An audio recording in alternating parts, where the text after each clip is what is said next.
Okay, now it's 1 o'clock in Japanese Standard Time. So let us move to the session number 1 of this conference. My name is Fumihiko Yoshida. I'm with Nagasaki University. Now I'm director of the Research Center for Nuclear Weapons Operation of this university. Well, honorarily, I'm chairing this very important session.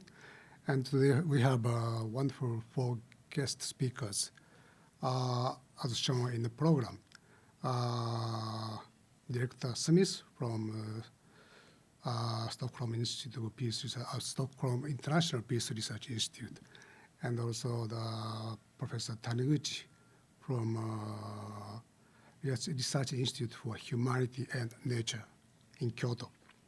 And also we have Professor Hikawa from Osaka Jogakuin University in Japan. And finally, Professor Compel from Nagasaki University. We have 2 presentations first, then move to the discussion session. In between, we have a short break. So having said that, may I ask Director Smith to start your presentation? Sure. I need to do this? That's off. Is this on now? Is this right? Yes. Okay. So if you can bring up my PowerPoint. Thank you very much for the introduction, and it's a great pleasure to be here, both to be in Nagasaki and to be joining this conference with you all wherever you happen to be. What I'm going to talk about in my presentation is essentially a way of thinking about security. And it is an attempt to address... Recording in progress. It's an attempt to address the way in which we have started to have a discussion where sometimes we don't know which security is being discussed. And I don't mean that in a sense of whose security, but what kind of security is being discussed. Are we talking about human security, or are we talking about climate change and security, or are we talking about security and war and peace? And what I want to suggest is that the challenge today is one of trying to integrate our view of risk and security, and I want to suggest that that challenge can be met. The overall challenge that we face in the security arena today can be relatively quickly summarized. On the one hand, we have more than 50 wars going on in the world. We have the first signs in a couple of decades of the number of operational nuclear warheads increasing. Of course, there's been the huge escalation of the war in Ukraine and deeply increased tensions between Russia on the one hand and the USA and its allies in Europe and in Northeast Asia and the Indo-Pacific. We have military spending at a record level. It was over 2.2 trillion US dollars in 2022. That's the highest it's ever been. And I cannot tell you by exactly how much it has increased in 2023, but I can tell you that when my institute's data is produced in April, it will show a new highest ever level of military spending in the world. There is confrontation over Taiwan in this part of the world. There's an increasing sense of polarization and division, very widespread, and the global order is under challenge in ways that it has not faced, at least since the height of the Cold War and perhaps since the Second World War. On the human security side, food insecurity is at its worst for a long, long time. World hunger was a sort of success story from about 1990 until 2015. The number of extremely hungry people in the world was reducing. Since 2015, it has been increasing, first under the impact of climate change and conflict, and then because of the pandemic and now because of the specific impact of the war in Ukraine. And the environmental crisis, I think, needs no introduction for most people. February is the warmest February on record. January was the warmest January on record, the previous December, etc. Every decade has been warmer than the previous one, and most of the hottest years ever have occurred in the last decade. So we understand all of these elements of crisis, but how do we think about them together? So what I want, if I can, there we go. People who are watching online couldn't see that I was desperately clicking, but now it has worked. I want to suggest that there are three lines of thinking, and that the first one let's put under the heading of national security. Some people would put it under the heading of international security. And we know what we're talking about when we talk about that. We're talking about tanks and planes and ships and war or peace and peace agreements. We're therefore also talking about diplomacy, treaty, alliance, and so on. And then in 1994, the concept of human security was elaborated, first of all in the Human Development Report of that year, with increasing confidence since, although it remains unclear in many ways what the definition is. We're a little bit less sure what we're talking about when we talk about human security, but the image which I've chosen to put up on the screen is a hunger map, I think dating from a couple of years ago, and I'll come to the contents of it, of the concept a little bit more in a moment. And then the third line of thinking is a much more recent one where we have started to talk about ecological security. Some people talk about some aspect of it, such as talking about climate security, but I prefer to go broader. And the visual which I've chosen to put there, I don't know if anybody recognizes this picture. It's from about a year ago.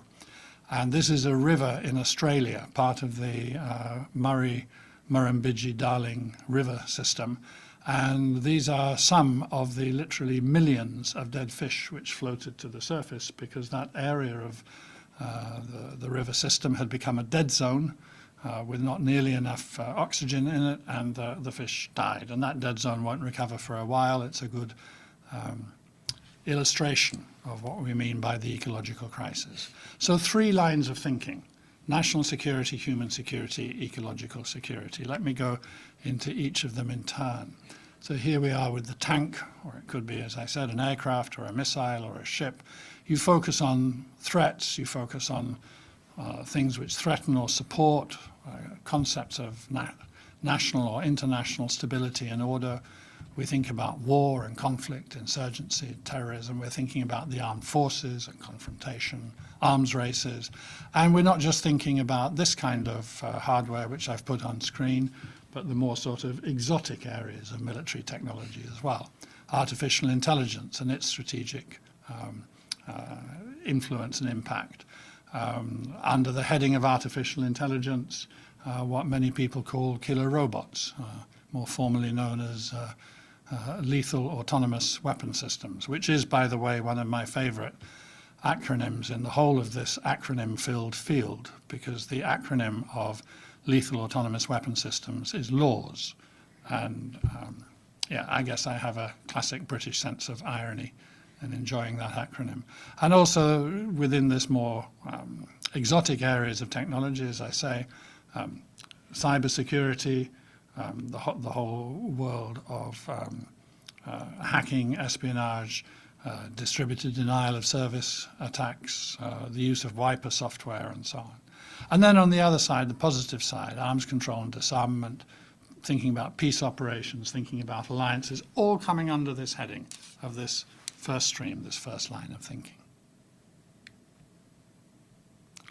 And if we're thinking about that today, well, as I said, we're thinking about military spending, reaching record levels, the wars that are going on. We focus a lot in our headlines on Ukraine and Gaza. We focus less on Sudan, Myanmar, Democratic Republic of Congo, multiple armed conflicts in the Western Sahel, and so on. We perhaps lost sight a little bit that bilateral arms control between Russia and the USA has come to a complete standstill. there is now no longer any bilateral arms control agreement between the two that is still functioning. Increasing evidence of everybody's vulnerability to everybody else in cyberspace, the impact of artificial intelligence increasing, and perhaps most worrying of all, there really hasn't been a major peace agreement that has been arrived at and stably implemented since the peace agreement in Colombia in 2016, which itself, like all peace agreements, like all peace processes, remains a work in progress. So if we go to the second line of thinking and we think about human security, I think the best way to understand thinking about human security is thinking about it in terms of the conditions which are conducive to peace or conflict. So it takes us towards the socio-economic conditions, inequality, the marginalization of different groups, employment, opportunities, livelihoods. It takes us towards governance, towards thinking about democracy and oppression, to thinking about whether people have voice and agency, how human rights are respected, and whether the system is essentially honest and fair or essentially corrupt and unfair. Within that heading of, or those headings of socioeconomic and governance issues, it takes us towards gender equity and inclusion of different groups, so addressing horizontal inequalities. I think also human security is extremely important in thinking through issues of recovery from violent conflict. Why is it that recovery from violent conflict is so difficult? It is very often because the conditions, the underlying conditions, are not being successfully or properly or sometimes even consciously addressed in the course of the peace process, both the negotiations, the agreement, and the implementation thereafter. It also raises issues around cyber vulnerabilities. I mean, I live in Sweden now, which is a very heavily cyber-dependent country. We don't use cash, we don't visit banks. All of our financial transactions are carried out online, and most of my identity is carried in an iPhone. And it's therefore, the more dependent you are on a technology, the more vulnerable you are to abuses of that technology. And that brings cyber in on the human security side, just as it was present on the national security side. The question of protection of civilians and respect for international humanitarian law comes up under both this and the national security heading. And this also leads us into thinking about good strategies for development which respect the conditions that are needed to achieve a sustainable peace, about having resilience, about building peace. And if we're thinking about these in this current period, then our worries are to do with growing inequality, with widespread economic difficulties, with democracy in decline, with human rights abuse worsening, with the food insecurity crisis getting worse and worse. It's topping 250 million people now who don't know where their next meal is coming from. And when the next figures come out later on this year, they're likely to be at the top end of the range, even higher than that. And I think in more general sense, kind of a feeling that the COVID-19 pandemic revealed a lack of resilience in many countries and indeed in the international system, in the way in which it fed vaccine nationalism and therefore fed difference between countries and between social groups within countries. And then we come to the ecological security line of thinking, focusing on the natural foundations of our collective life. I think it is quite easy in our modern lives to lose sight of the fact that you cannot actually conceive of a society without it having a natural foundation. In just the same way as you cannot have a concept of the economy without thinking of a society in which that economy operates. You cannot think of a society without thinking about a natural foundation on the basis of which it operates. As the impact of climate change is at the forefront of many people's minds when they think about the environmental crisis. But in fact, the greatest impact of human activity on the natural environment so far is probably a result of changes in land use, especially because of agriculture and clearing of forests and so on. also because of increased urbanization. But over time, I suspect, and I think many of those people on whose writings I draw to make this generalization agree with the anticipation that by about mid-century, climate change will be having the greater impact on the natural environment. There are other ecological disruptions as well, which I'll get into at a point in a few minutes. The problems of loss of soil quality for many, many different reasons, and there's growing water insecurity. I mean, water insecurity affects considerably more than half the world's population at some point during the course of any given year, and it affects hundreds of millions of people every day of their lives. So if we're thinking about ecological security now, as I said, in terms of climate change, the world is hotter than it ever was. It's absolutely undeniable. There was an interesting article in The Economist magazine quite recently saying, how do you know, or asking, how do you know when the world has passed the 1.5 degrees Celsius limit? This is the increase in average global temperatures above pre-industrial times, which means basically before 1850. And the reason why they were asking the question was because by one definition or another, we've gone above 1.5 degrees Celsius. But for how long do you need to stay there stably before you say we have gone past it? Is it 1 month, 1 year, 2 years, 3 years? We can argue about this definition for a couple of years and then we'll all agree, okay, we're past the 1.5 limit. And we're heading certainly past the 2 degrees limit, which the Paris Climate Treaty in 2015 said was, the kind of the maximum permissible. And at the moment we're on target for 2.9 degrees increase. And this will have effects which at the moment, I guess, the best scientists are busily trying to model. At the same time, the petrostates are planning a huge expansion in the production of fossil fuels, and the Earth is on the verge of 5 catastrophic climate tipping points, ranging from the Arctic to the Antarctic.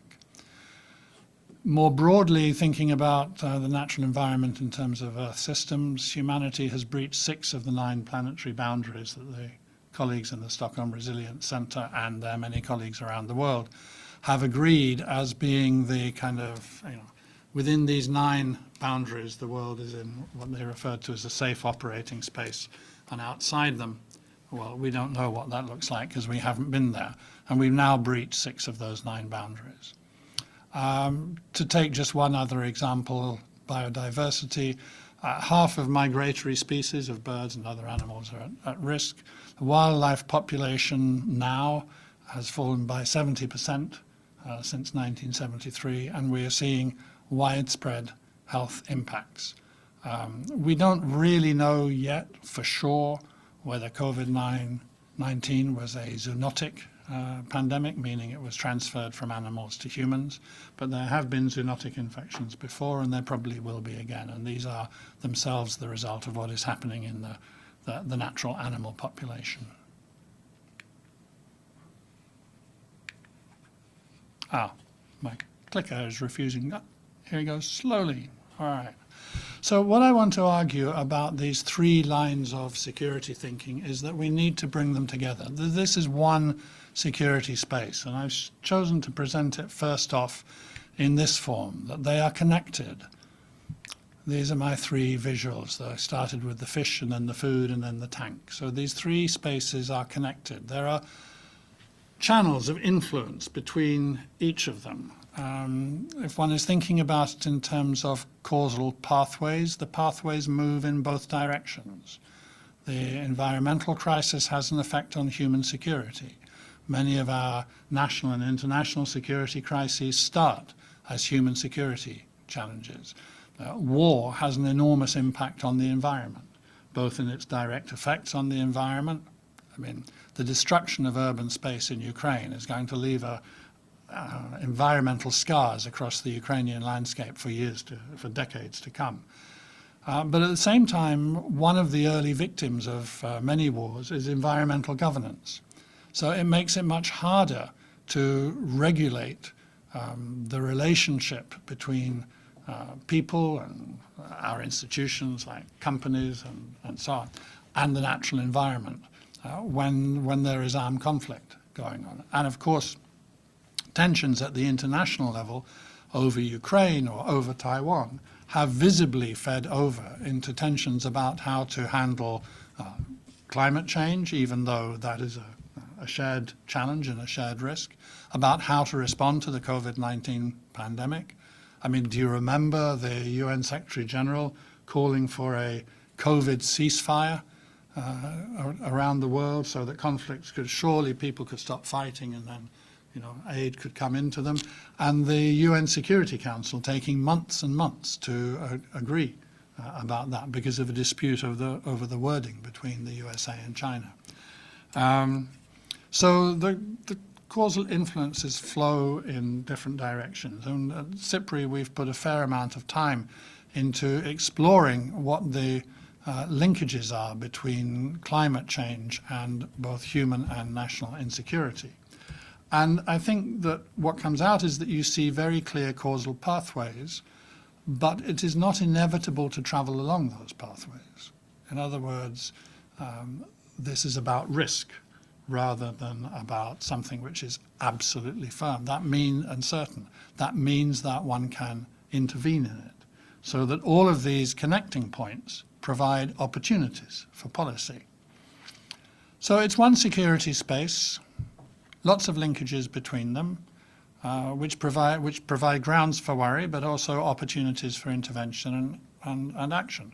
And I come from a tradition within the sort of the development and peace building community where we like it when we see problems intersecting, because linked problems mean shared solutions.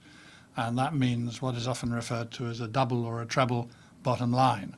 If you can get an activity going which is good for development, is helps enhance environmental sustainability, and because it encourages cooperation between conflicted groups, is part of building peace, then you're getting the gold standard of a triple bottom line. But this one security space, or these three sets of concerns which jostle for our attention, there they are, in a sense, competing to be either the tip of the iceberg or to be the part of the iceberg which lies beneath the sea and which is the real threat. These three sets of concerns that jostle for our attention are not separate concerns. So this is where we get to the core of what I really want to say, that this is how I think visually we should look at security. Not, as I showed you 2 slides ago, as 3 points of a triangle, but as 3 overlapping spheres. Excuse me. Now, what I find interesting about thinking about it in this way is that those of you who know Venn diagrams know that the temptation is always to look at that bit in the middle where the 3 spheres overlap, right? But that bit in the middle is only one part of the picture.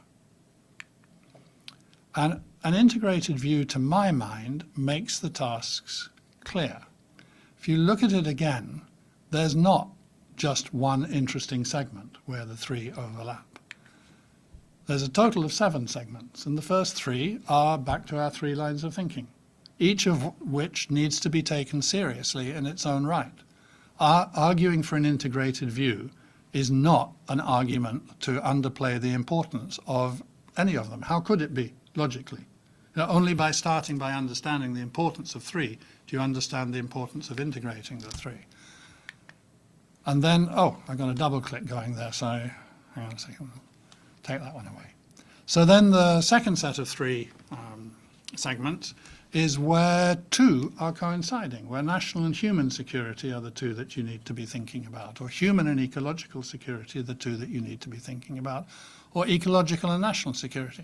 Now remember that the argument that since those points of the triangle, when I was talking about them, have flows of influence moving in both directions along them, what happens in, let's say, segment 5 on human and ecological security may well be having or risk having an influence upon national security and a detrimental influence upon it, I mean, maybe in a few years' time.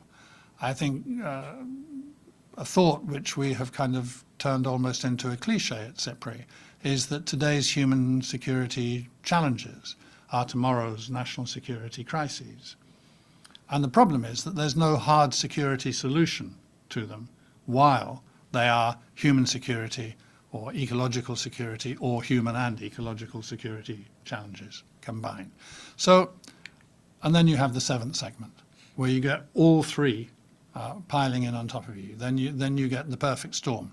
Then maybe where would we be talking about? We'd certainly be talking about Yemen, Somalia, South Sudan, Sudan, the Western Sahel.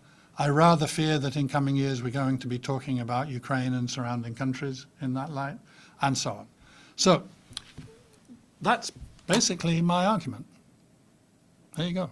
3 lines of security, 3 lines of thinking about security need to and can come together in one. Now, I was also asked, Fumi, in your notes to me, to present something on where I thought research priorities lay. And so that's what I'm going to finish off. And I'm going to say that it's especially in the field of ecological security, because I think that there is so much that is yet unknown. A colleague and I wrote a paper which we produced, I think it came out in April of last year, 5 urgent questions on ecological security. And at the end, we had to say that of our 5 urgent questions, we hadn't answered any of them. And some of them we weren't really in a position to ask properly, because there are gaps in the hard science knowledge and then gaps also in the social science knowledge. So the areas, I'm going to put up 6 here, and one of them is climate change, and this is probably the one where the impacts from climate change to insecurity has been best studied, but it still could do with further attention. The second one is antimicrobial resistance. So that's kind of a petri dish in which antibiotics were first discovered in the late 1920s by a British chemist or biochemist. And when penicillin was first available, it reduced casualties in the US Army in Europe. It reduced the number of fatalities that occurred to injured people in the US Army in Europe by 14% in the first year of its use. When it became widely available for civilian use, it started to mean that ailments which used to knock people out for a couple of weeks or a month or even longer at a time, they were over much more quickly, and people got back to work much sooner. Health improved generally. Improved health means, apart from anything else, improved happiness. It also means improved work, more production, more productivity. Healthy society is a productive society. And at least in the UK now, for the first time in 200 years, problems in productivity growth have been traced to, in part, decline in health. And that is because antimicrobial resistance is on the rise, antibiotics are proving less effective. Now, a lot of antimicrobial resistance comes about through simply the overprescription of antibiotics, but it's also been seen to arise in populations of animals where there hasn't been any prescription of antibiotics. And that suggests that there is also a climate and pollution effect. When I first started getting into the issues of ecological security, my first way in was through this 3rd bullet point, the physiological effects of pollution. And that was because I came across research which linked air pollution, and in high degrees of air pollution, to greater propensity to especially unpremeditated violent crime. And thinking about the urban setting in which well over 90% of people live breathing air which is unhealthy by World Health Organization standards. And in fact, in Europe, I think that figure is estimated to be over 97% of the European population breathes unhealthy air. Then the fact that air pollution doesn't just affect your throat and your lungs, but every organ in your body, and the brain is only an organ. This is what got me moving, what got me thinking. As I moved into this nightmare, of course, I was thinking about not just the space in which pollution happens, air, for example, but what the sources of that pollution are. So I was thinking about chemical pollution. So I'd ask you just to guess in your mind how many chemicals are commercially available. So different estimates put the number at possibly 50,000 different chemicals, possibly 80,000, maybe over 100,000, and at the very top end of the range, 350,000. In part, it depends on exactly how you define a chemical, what's a compound, and so on. But let's say tens of thousands of chemicals are commercially available. Second question, how many of these have been tested fully for their toxicity? And according to the UN Centers for Disease Control and Prevention, the answer is under 200. So we know extraordinarily little about chemical pollution in detail, though I guess we can say that in general we do know enough to know that it's a bad thing. So that's an image of an air-polluted city, but there's other kinds of pollution that we could also be thinking about. This is an image about light pollution. Light and noise pollution are also, I mean, they're such ordinary parts of our existence, especially in the urban environment, that we don't think about it so much. But noise pollution has been shown by very robust research to have an influence on mental stability, and light pollution has an impact on our sleep rhythms, and therefore on our basic health.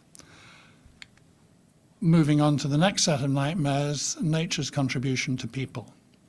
These are often referred to in writing by environmental scientists as ecosystem services. But I somehow feel the term ecosystem services is just so mechanical, I don't like using it. So I use a different one, which is also used internationally, loss of nature's contribution to people. And I highlighted biodiversity here, and there come the bees and the bugs that are facing a veritable holocaust at the moment. But there are many other kinds of contribution that nature makes to people. And this one, just coming up on the right-hand side there, that's mangrove swamps. And mangroves are an enormously important part of the natural protection of coastal areas. When Cyclone Nargis hit Myanmar some years ago, there is a clear correlation between the numbers of people who were made homeless and who were killed and the degree or the lack of degree of mangrove protection that they had. And the mangroves had been cleared, of course, in the name of development, quite often to make space for developments for tourism and so on. But nature's contribution to people is important and diverse. And I haven't got the figures right in front of me now, but I think that it is right to say that over 4 billion people in the world are primarily reliant on natural medicines, naturally available medicines. So the crisis in nature is affecting that. And an awful lot of medicines which are used for treating cancer are also either natural or else were inspired by natural medicines and have now been produced synthetically. So the loss of biodiversity, the loss of nature's contribution to people is an enormously important part of this. And then we come to local tipping points, and I mentioned the fish before. Especially fish, lakes, seas, coastal areas, the coral reef off the Great Barrier Reef off Australia is going through a bleaching. I think it's its second major bleaching in the last few years, and maybe there will even be dead zones appearing there. And one problem that we have in thinking about the natural environment is increasingly the discussion of climate change has taught us to think about tipping points. But it's taught us to think about global tipping points. And the discussion about planetary boundaries encourages us to think about that as well.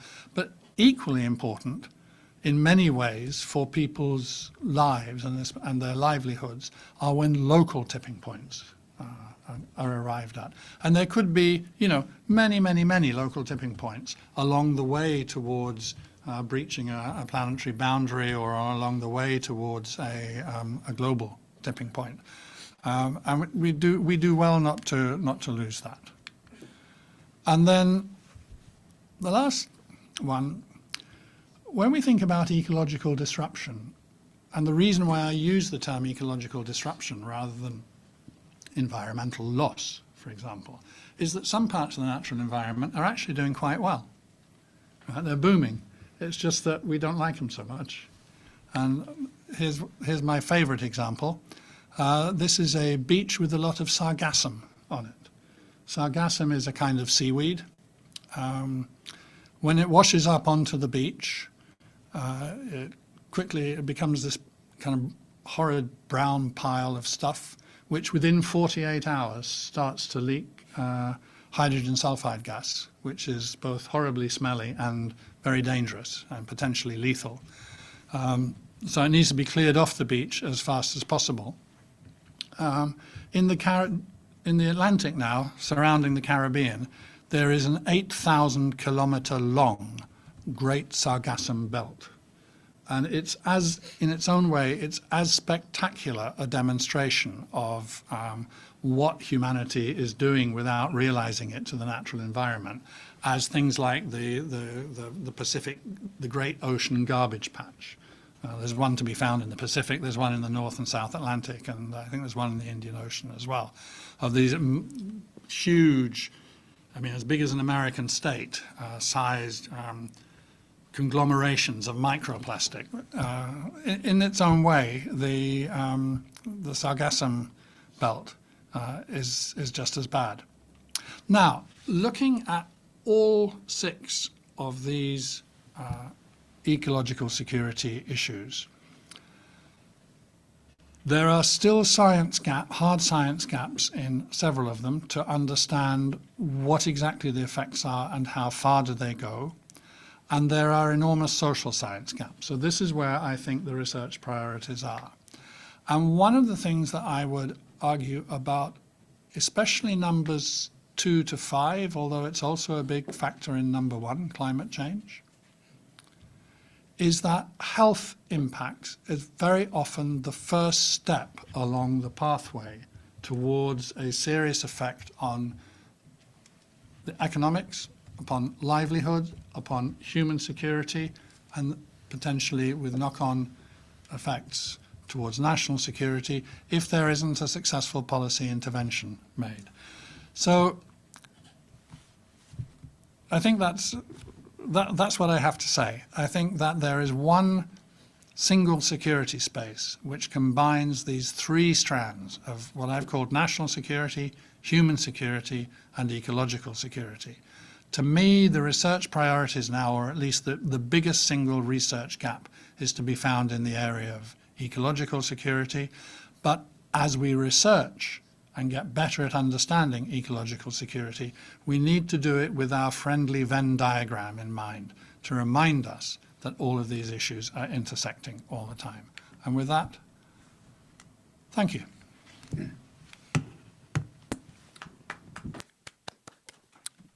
Thank you very much, Dr. Smith. Well,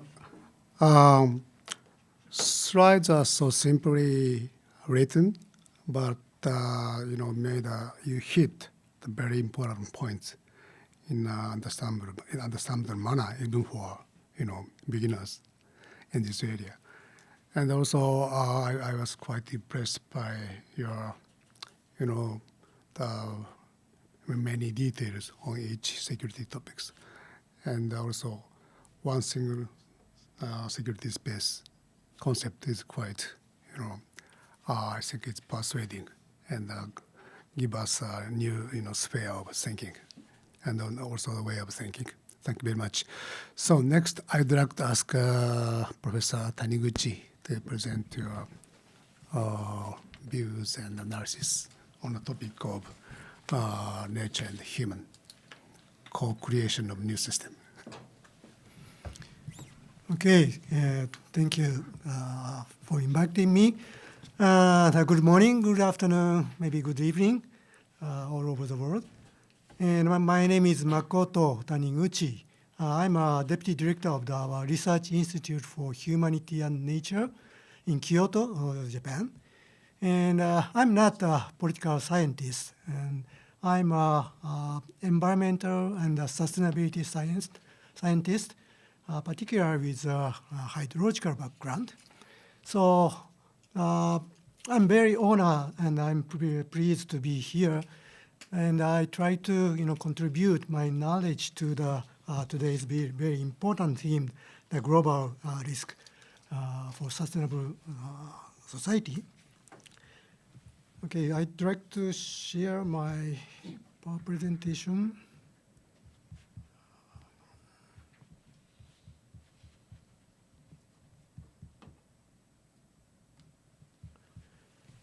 All right, so I'd like to start with this photo. As we know, we have a lot of divisions over the world. The top left photo showing that the division between land and ocean as a nature, and also border of the country. And the bottom shows the boundary of the rich people and the poor people living. And the middle photo showing the temporal division. Top one is the town of Otsuchi in the Tohoku area in Japan before earthquake, and bottom photo showing the after earthquake. There's a big time division. And also the human division. We are talking about war and also maybe racism too. So as you know, many divisions we created. And I think this is the starting point of my talk. And this symposium focuses on the highly interlinked complexity. We are living in the very complex society. As Dan mentioned, that's three pillars: the human security, national security, and ecological security. So all interlinked and make a very complex world. So if you look back the Holocene, which started from the 10,000 years ago, we start the agriculture during the relatively warmer period. And up to now, we call Anthropocene since the 1950s. We had a lot of the social transformation, including the industrialization, and then we are now facing global warming and the colonization, including the indigenous issue too, and a green revolution to reduce the poverty or hunger, but it increased the contamination and water shortage. And urbanization, we more depending on the external environment, and globalization with the spread of the homogeneous value. And now we realize, we need more inclusive and more diversity conscious, and equity and justice are important. So why we reach to this kind of the situation, we have to think about three important things. First one is a crisis that exceeds the limit and threshold of the nature, as the mentioned planetary boundary. And second one, how can humanity build a sustainable society? So that's including the national security, and how people should live, which means the way of life. This is more humanity security part. So I'm a hydrologist. I have the hydrological background, so I try to use the water, for example. So how people recognize nature. So I'm talking about the four different aspects of the nature. First one is nature as circulation. So as you know, the water circulates since 4 billion years. You know that Earth burned 4.7 billion years ago, and almost from the beginning, water circulate on the Earth. And this is IPCC report, how much water circulate on the Earth. And you can see how much human water use. And that is half of the total river discharge from land to the ocean. So we now use a lot of water during the water circulation. So this is the first aspect of the nature as circulation. And second aspect is nature as environment. As I said, the Earth's history started 4.6 billion years, and life history started since 3.8 billion years ago, and human history start, and civilization start, and now we are facing the Anthropocene. And right figure shows, as you know, that SDGs wedding cake. The bottom 4 include water, air, and biomass in ocean and land. Those 4 history started very early time of the Earth's history. So those 4 are base of our society. So our civilized society and current situation is now built on the base of 4. So nature as an environment is a second aspect. And third aspect is nature as diverse values. As you know that water is H2O, but water dissolved a lot of material, like the phosphate and the nitrogen and silica, etc.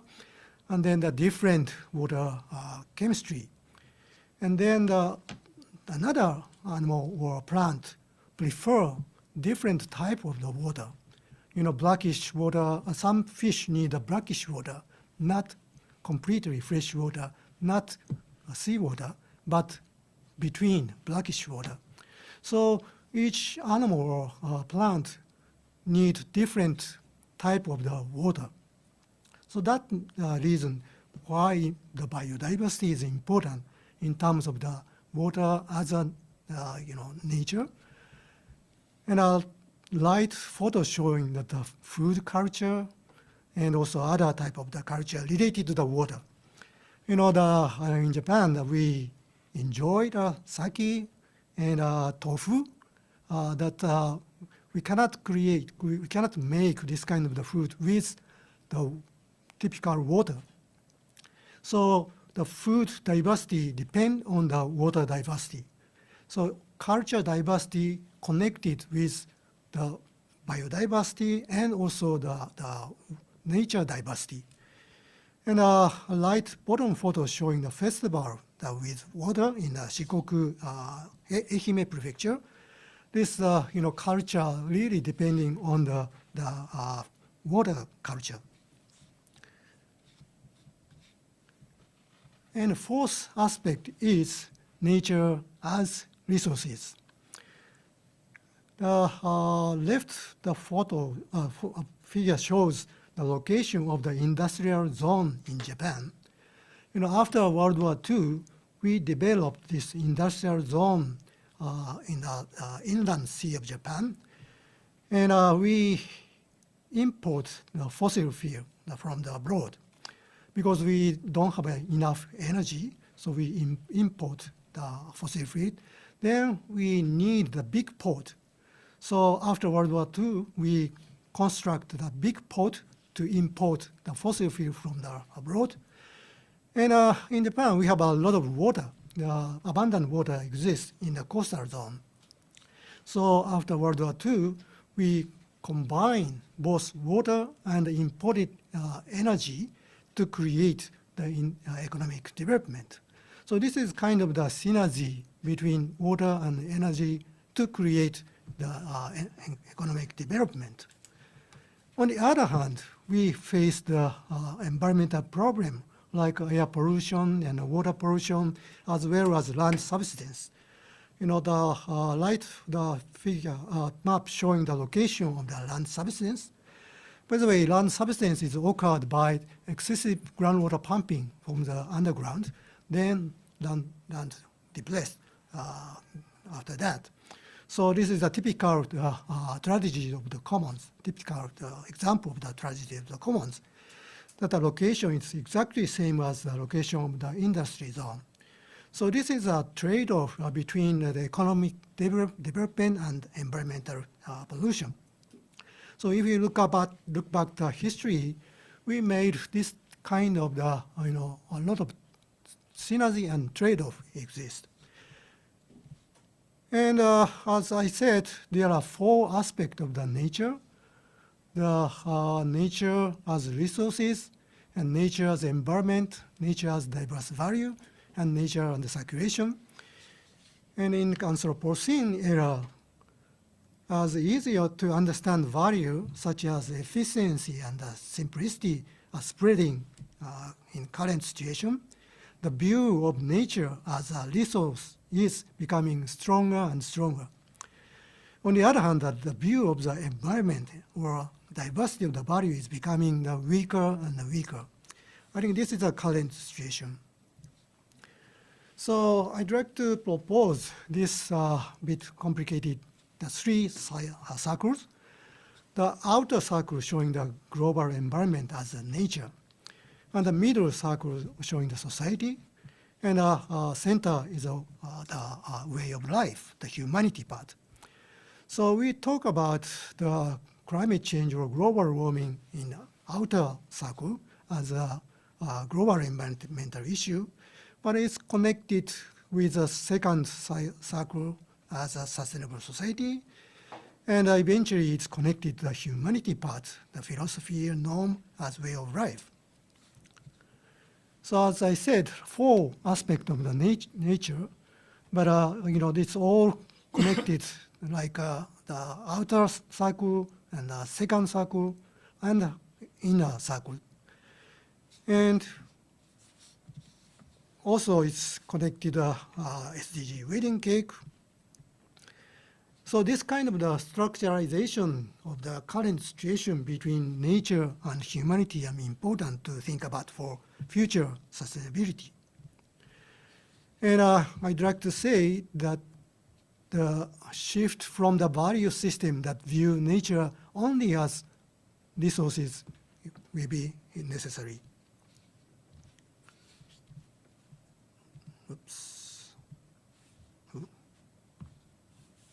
Can't move. Okay.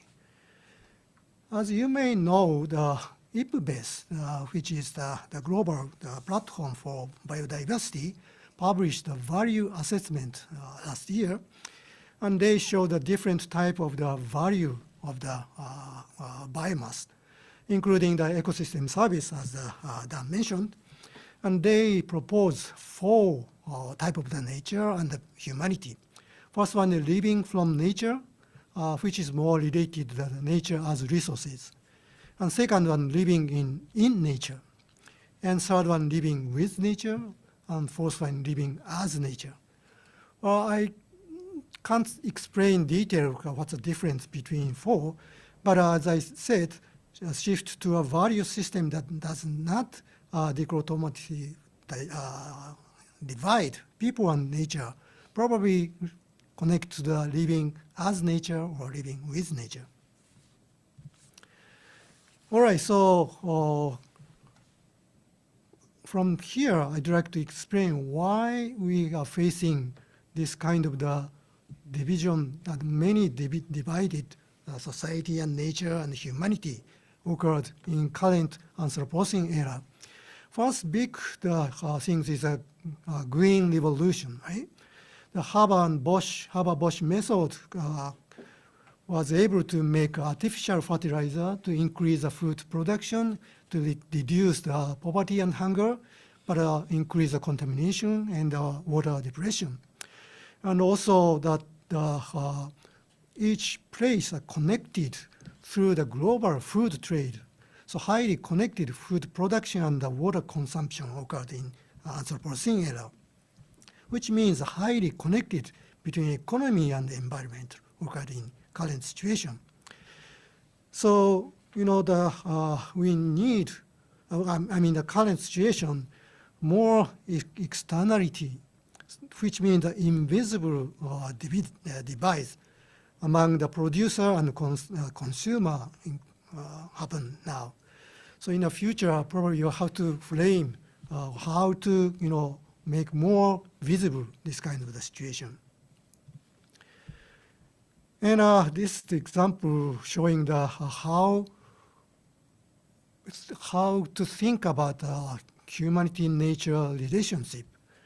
This is a groundwater dependency in the 7 megacity in Asia after 19 to the 2000. So which means how much water use change after urbanization. So before urbanization, each city depend on more groundwater rather than surface water. But the ratio of the groundwater dependency decreased because of the increase of the population and lack of the water resources. Then people seek the water resources far away from the city. So more externality occurred during the urbanization. And the ratio of the local water as a groundwater decreased year by year. But if you look at 1940-50, the ratio jumping up, right? This is due to the World War II. So World War II, the dependency, groundwater dependency increased 20-30% because of the destroy of the water facilitation and make year to recover that facilitate. So in a case of the emergency situation like war, we can't use the resources far away. We need resource in situ. So that's this figure showing how much importance of the local resources for security. So from use of near nature to far nature as resources occurred in Anthropocene, and the importance of the near nature in emergency and crisis situation, I want to say that. And a second example is how much nature and humanity relation after industrialization. So we faced the land subsidence in Asian city, many places. The left figure shows how much magnitude of the land subsidence occurred in Tokyo, Taipei, and Bangkok. And you know that each government start thinking why this land subsidence occurred, and science could tell this is due to excessive groundwater pumping. And then we start to regulate groundwater pumping. So in Tokyo, regulation started 1961, and Taipei started in 1978, and Bangkok started in 1996. So the year, how many years they need after land subsidence is different between each city. In the case of Tokyo, 41 years, in 18 years in Taipei, 16 years Bangkok. So we could see the forward benefit.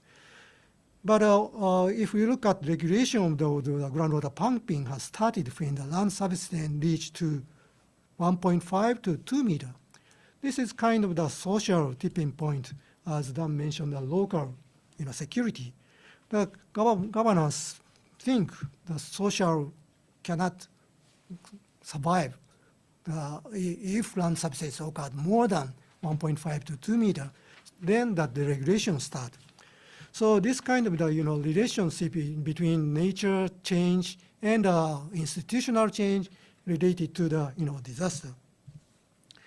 And then we calculate how many people live in the low elevation in the current situation. Severe flooding occurred in the low elevation area, and so we analyze how many people living in the below the social tipping point, which is 1.5 or 2 meter height. And then we found more people living in Asia, and 30% increase during the last 20 years in Asia. But on the other hand, the change in number of disasters due to the typhoon or flooding increased rapidly in the coastal area.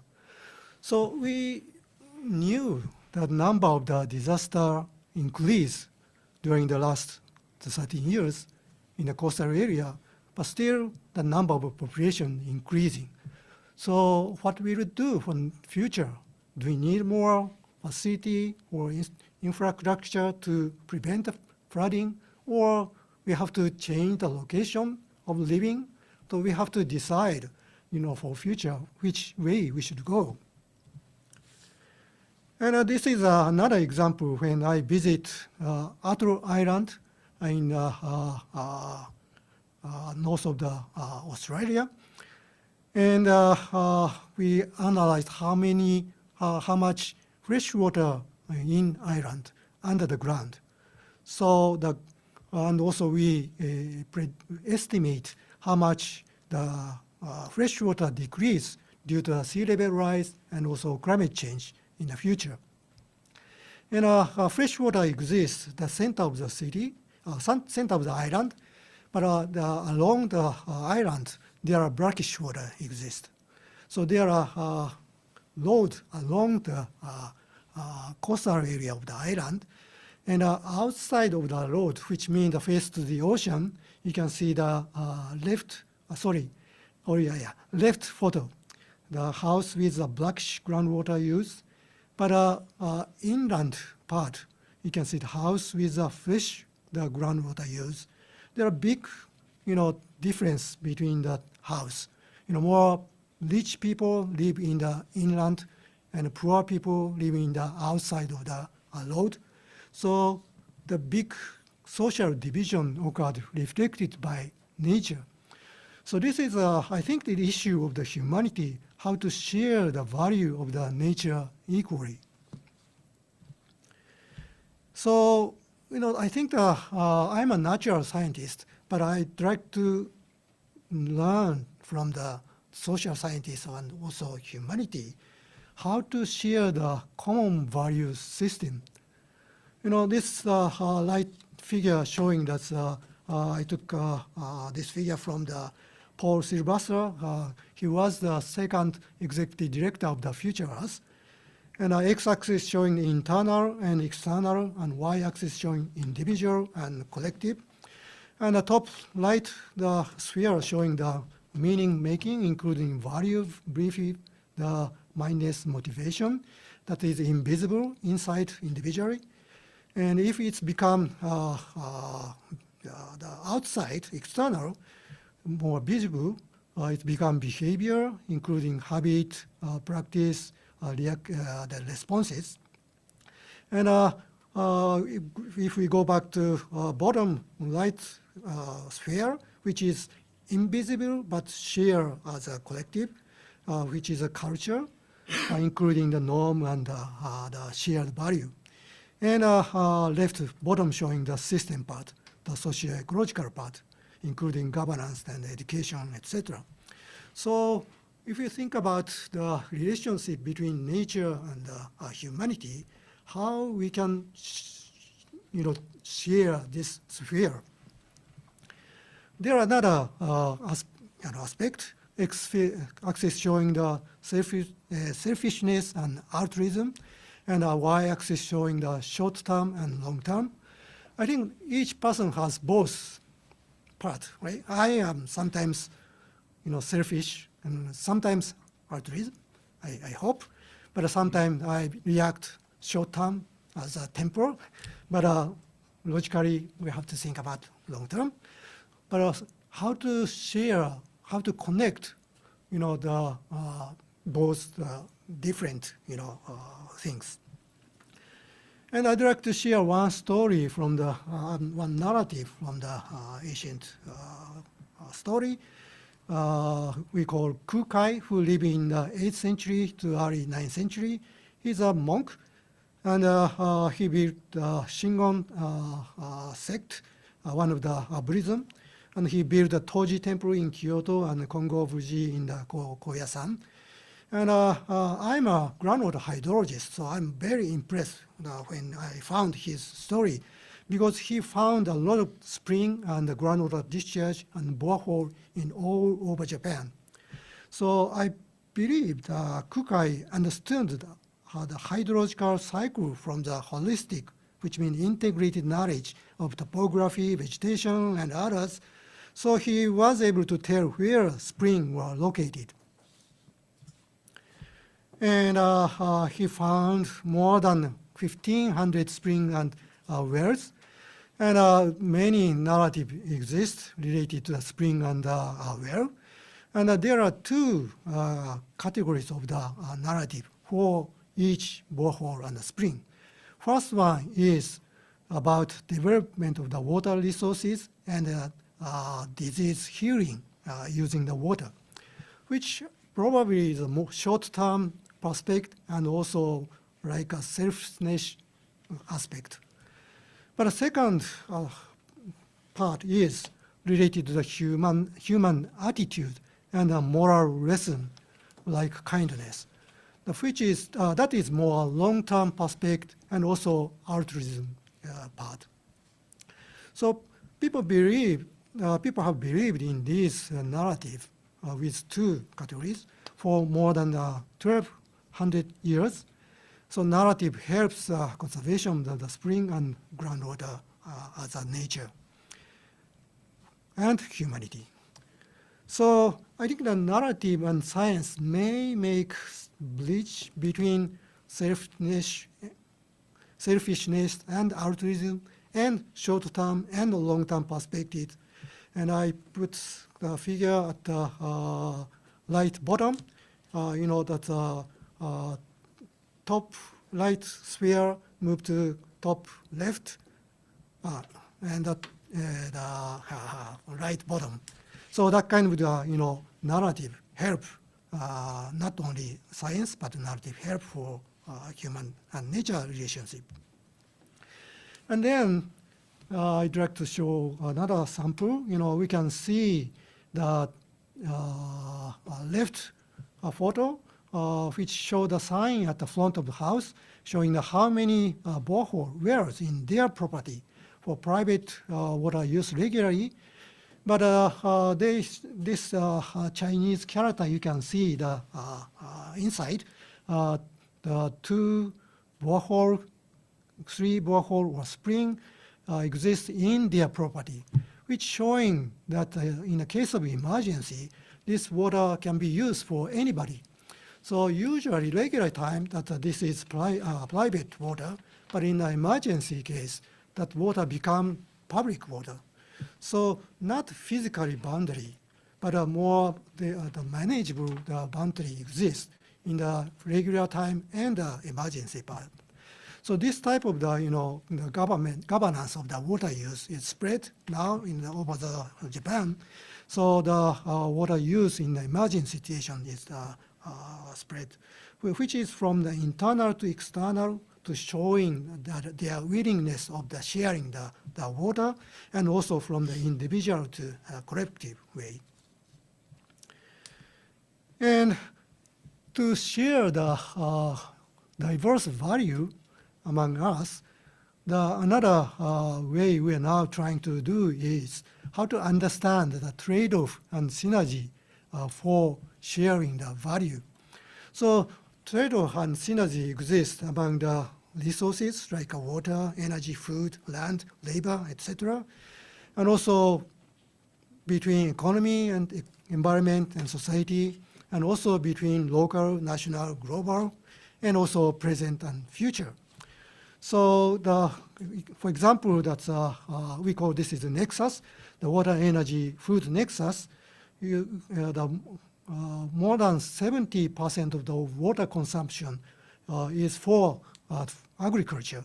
So water food connection is very strong, and more than half the cost of the water allocation is the energy sector. So water energy is very connected, strongly connected. So if we reduce water consumption, we can reduce carbon discharge. So that kind of strong connection exists. So this is important to find where is the synergy and where is the trade-off.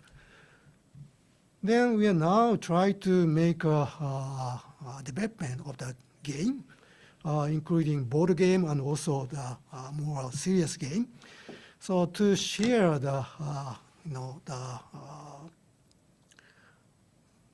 value, different value. So role play game to share the empathy and altruism, develop the altruism. So to may lead to the cognitive and the behavior change. And more serious, the Nexus game with the big data and AI can create more realistic the trade-off and synergy to decide which way we should go in our future. So I think that there are several ways to share the diversity of the value, but I think that there are 3 steps of the sharing the value. First one is the visualization of the problem. We call co-design with a different value of the stakeholders to identify the issue and the problem in each area and each issue. And that's a first step to share the problem. And the second the step is visualization of the system which we are talking about. That the security is a big issue, but we have to visualize what kind of security we are talking about. And the visualization of the technology and the sharing, that's a way is developed now. So this is the second step. And the third step will be the visualization of the future vision or design. So future plan for sustainable use and the consumption of the nature is one of the example. So, that a step by step to share the values are important for future. So I'd like to summarize my talk. Aspect of the resources is becoming stronger and stronger during the Anthropocene. On the other hand, the aspect of the environment and value of diversity as a culture becoming weaker and weaker. So we need to shift to the value system with human living in the diverse nature. And it's important to define a new relationship between humanity and nature beyond the physical boundary, such as setting boundary between emergency and regular, and also benefit and damage. And I think that we need to shift to the value system that is not divided by fixed physical boundary. And to make bridge between various divisions, the 3 visualization are important for connecting human, society, and nature. And that means it is necessary to shift to the value system that make a bridge among human, society, and nature. All right, that's all my talk. Thank you for your attention. Thank you very much, Professor Taniguchi. Well, from a scientific viewpoint, your presentation is well researched and well analyzed, and also compacted presentation so that we can understand, even for beginners. And this presentation reminds me how important it is we look back our history, what we did. It lasts, many, many years. And also in each individual's life through, for example, my life, I think about what I did in the past when I was a child, played in forest, played with, nature. This kind of experience is, despairing in today's children among their community. But, the parents tend to stop them playing with nature or in the nature, for example, in the forest. So this kind of the generational gap or difference bring us different image of nature, different image of course, future. So things the big thinking such as you have elaborated is no doubt is very important. But for individual, we may need to think about this through personal experience and how each individual can do what we can do. Yeah, that is my first impression. Thank you very much.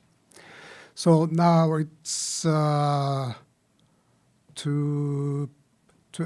past 2 in the afternoon in Japan. So let us have a 10 minutes break and please come back to 15 minutes. Okay, so let's start from 2:30 in Japanese standard time in the afternoon. Thank you very much. So again, big proud to presentations.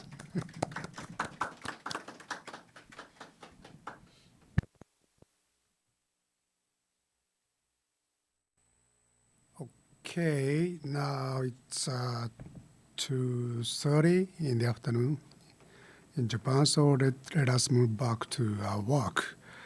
Well, next we'll have some comments from two discussants. First, can I ask Professor Hikawa? Thank you, Yoshida-sensei. Thank you for the excellent presentations. That was very interesting and insightful. Just for you to know, my background is nuclear disarmament, and I've been working in this field for more than 20 years now. And actually, I was former Japanese diplomat, and I am now teaching at a small university in Osaka since 2020. And Mr. Smith's presentation struck me really because when I started my career as a professor at the university, it was coincidentally the time where COVID-19 pandemic started. And I had plenty of time enough to read and do my research. I was so lucky. But at that time, the 2020 is also the year, the 75th anniversary of United Nations.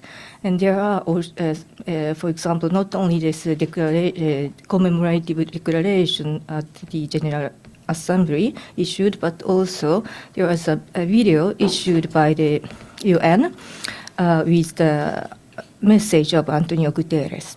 And that was really impressive because it says he articulated what kind of challenges we are facing, not only, of course, nuclear weapons, but mainly environmental issues, not only environment, human rights, and also division of the world, and so on. Then I started to think, with regard to nuclear weapons, total elimination of nuclear weapons, how we can ignore the challenges we are facing, especially the planet, the challenge, the planet, not human beings, but the planet is facing. So I started to somehow advocate.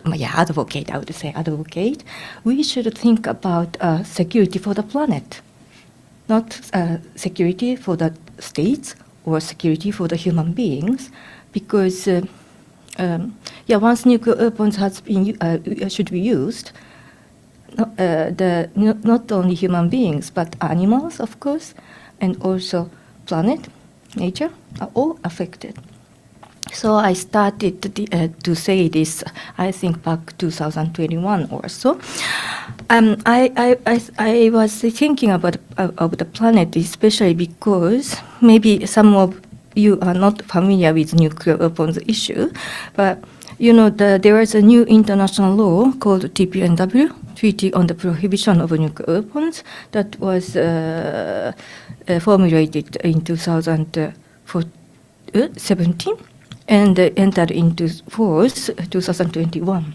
The focus of this treaty, international law, is humanitarian consequence by nuclear weapons.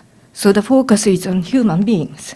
And I was always wondering, is that all, the devastation of nuclear weapons does not affect only human beings. It's more, at large, it's more about the planet itself.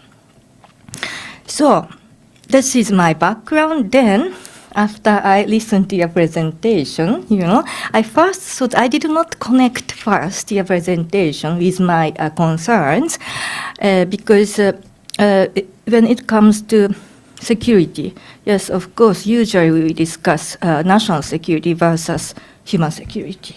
It's historically national security and personal security.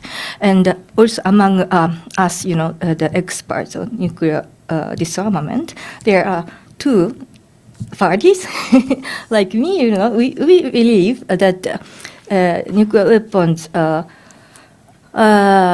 there, or nuclear weapons exist for national security. And we should eliminate nuclear weapons for national security, for example. But there are also people who believe that no nuclear weapons should be eliminated for human security, for the human consequences. So there are always some kind of differences. But then you brought another category, ecological security. And I wondered first, but ecological security for whom? Is this for human beings or for ecology, for the environment or for the planet? I'm saying this because I'm usually pretty much skeptical about only thinking about human beings, because I love animals too. And without animals, we cannot live and continue to live. And also, when I had a discussion with my student 2 years ago, maybe, about this, the security for the planet and the nuclear weapons, she was, I think, in the fourth year or something like that. She told me that, Professor, but what's wrong with that? Human beings can, she said that the planet does not need human beings. The planet does not need human beings. Planet can continue to live without human beings. But human beings cannot live without the planet. So it's interconnected. We need the planet.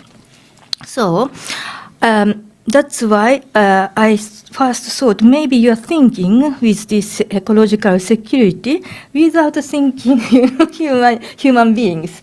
This is my question. Is the ecological security is for human beings or for the environment, for the ecology? My question. Yes. Then around the end of your presentation, I recognize is that if you are talking about ecological security for human beings, then this is exactly what I was also thinking.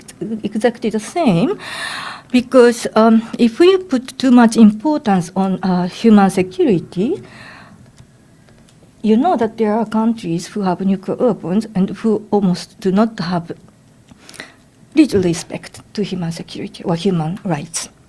And those countries actually have nuclear weapons. Usually those countries who have respect to human rights or human security don't have nuclear weapons. So that's why to address the nuclear weapons issue, I need to find more common thing. And that is, I think, environment and the planet, environment, because there is no boundary. There is no borders. There is no borders. So in that sense, I think the slide you showed us with these 3 circles are very important, because here you mentioned that in the center there are part where 3 circles overlapped. This is actually crucially important, I think, because here we can might be able to find a solution to get rid of nuclear weapons, because everything overlaps there. Yes? So that's my comment. Sorry. I have one more comment to Professor Taniguchi. So may I? Okay.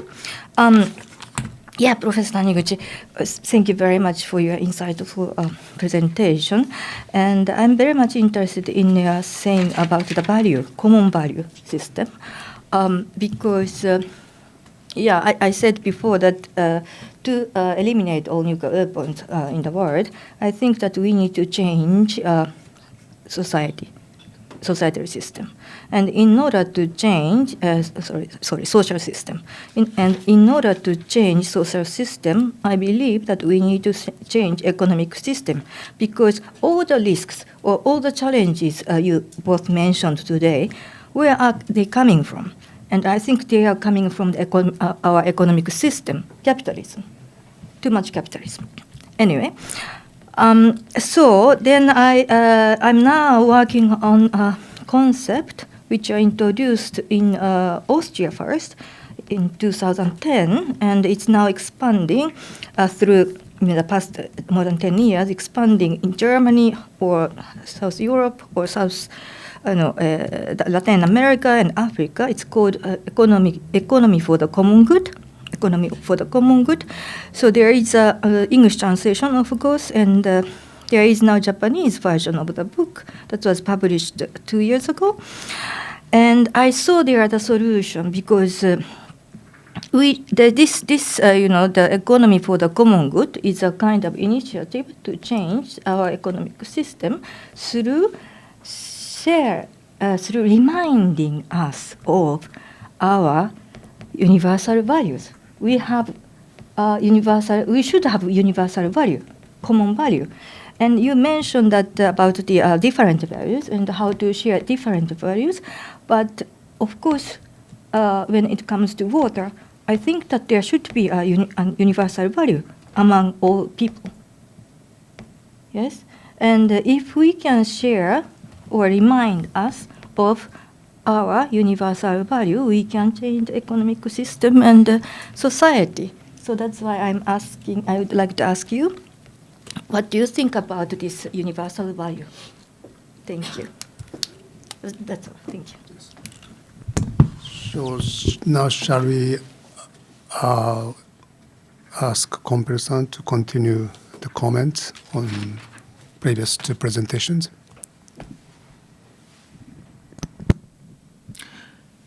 Yes, thank you very much.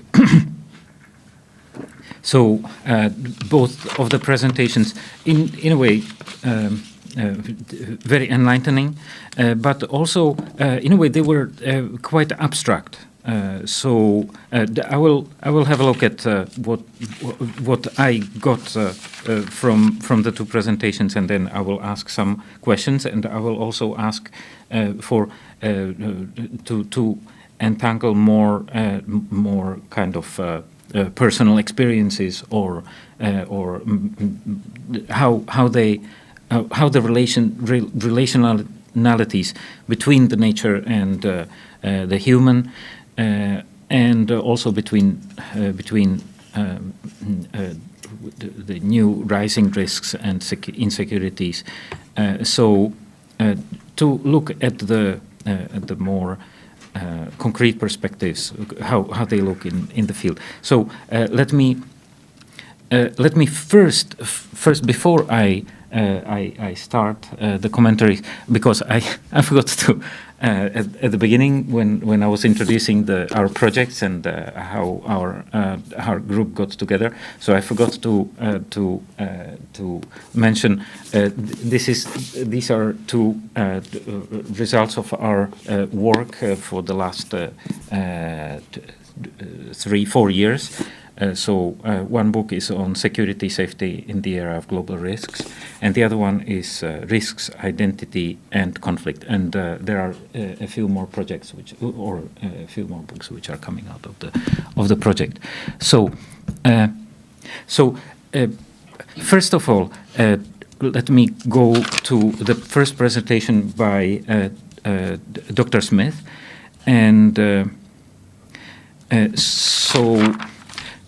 So only shortly, what I got from your presentation is you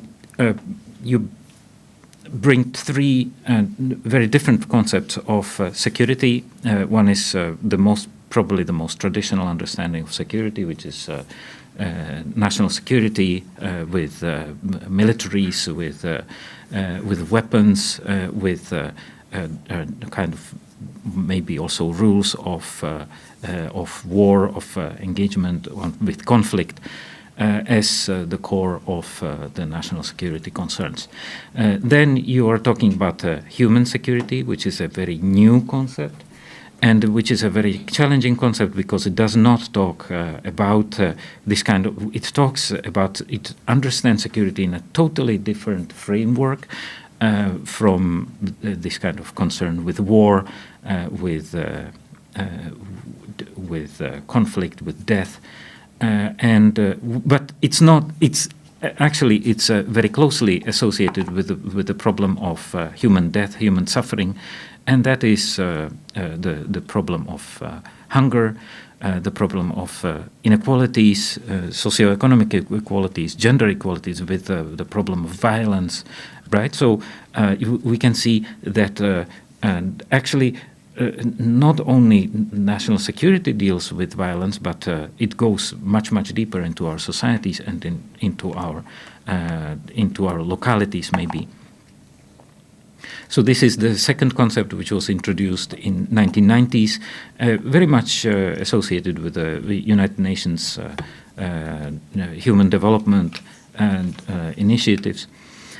And the third one was the concept of it, which came to us in a series of shocks. The first shocks were the ones which dealt with ozone hole, for example. There were many other shocks which dealt with ecological crises, local ecological crises. But it was really the kind of awakening was the ozone hole the crisis. Which really brought the global concern together in order, and which brought the agenda forward. And afterward, it was in a way it was extended through linking or through discovering the way how our human production, human development, how it really changes the planet, how it changes the climate, and which are relationalities which were much more difficult, which were much more complicated, which are much more in terms of looking at the humanity, at the so-called Anthropocene, right? That human society is making impact, deep impact on the planet itself, on the soil, on the planet, on how it is, how it can be seen through geology. This is also a very challenging concept, a very new concept, which have and a very devastating concept, because and we are finding it out part by part, piece by piece, how the soil is degraded. How, for example, in Europe, how drought is impacting agricultural production. How that kind of agriculture, the decline in agricultural production, how it impacts social balances in society, how it feeds into political conflict, right? And that's in societies which have been now balanced through, let's say, some kind of democratic processes, but how it feeds into other societies, how it feeds into the societies which are much more conflictual. This is something which has not been looked into, there has been a lot of negative commentaries that climate change has nothing to do with that it's a kind of liberal project. But if you look deeper into those relationalities, they are really very, not only very persuasive, but they are with kind of devastating argument, right? That human society has been engaged in a project of destroying itself. So these are the three concepts that you touched upon, and what you really transformed those, that they are not only touching upon each other or being distinct from each other, but they have a lot of things which are overlapping, which are interrelated between those. And then we were talking about some priorities of SIPRI, especially in relation to environmental security. Oh, sorry, I've got to stop. So you looked into the local tipping. Especially, I got the point. That you went to the local tipping points. However, there were many other issues, especially the issues which relate to human health. Impacts beside all the issues of climate change, because these are usually the issues which have been more and more engaged, but the issues which go much deeper, which go into the problems of human health, they are really challenging new agenda in climate and environmental security. So my 3 points. One is on a planetary perspective. So it's being understood. Usually, it's being understood as a kind of extension of the global, of our understanding of the global. But I think it's totally different. It's not looking from above, from a kind of beautiful blue planet, but it's looking from down below, from the micro and from the interlinkages, from the global interlinkages which are based on, for example, soil degradation, which are very local, right? Which have very concrete impacts, which cannot be seen from above, which can only be seen from inside, from being on the ground, being with the boots on the ground. And that's, I think, something which is totally different from the concept of globality, from the global, and which is changing our kind of very vague understanding of the global, which has been around for the last 30 or so years. So this is the first point. The second point is the concern with localities, and this is what I wanted you to touch upon, the issues, how this kind of nexus of environmental degradation, climate change and conflict, how they figure out in Afghanistan, in Central Africa, in all the Sahel region, Chad, right, Congo. These are very deep conflicts in the first point, and they are aggravated by great environmental impact of environmental change. Ethiopia, South Sudan, North Sudan, which even the splitting of South Sudan from Sudan can also be related to environmental problems, but they are much deeper, of course. Syria, and the third point is about.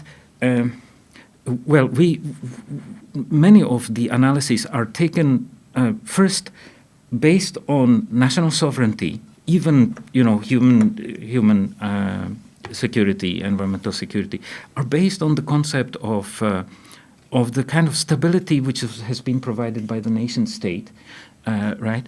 And the concept, that the states are supreme entities. Which is kind of Western project, which has a lot of false imagination, a lot of romanticism in itself. That we are the subjectivity. We are ruling ourselves. We are capable of ruling ourselves, and which gives a lot of misunderstanding to the other world, to the global south or to the third world, where the countries try to achieve independence and that achievement of total supremacy, of total independence, of total sovereignty, that it will change, it will solve all the problems, but that's not the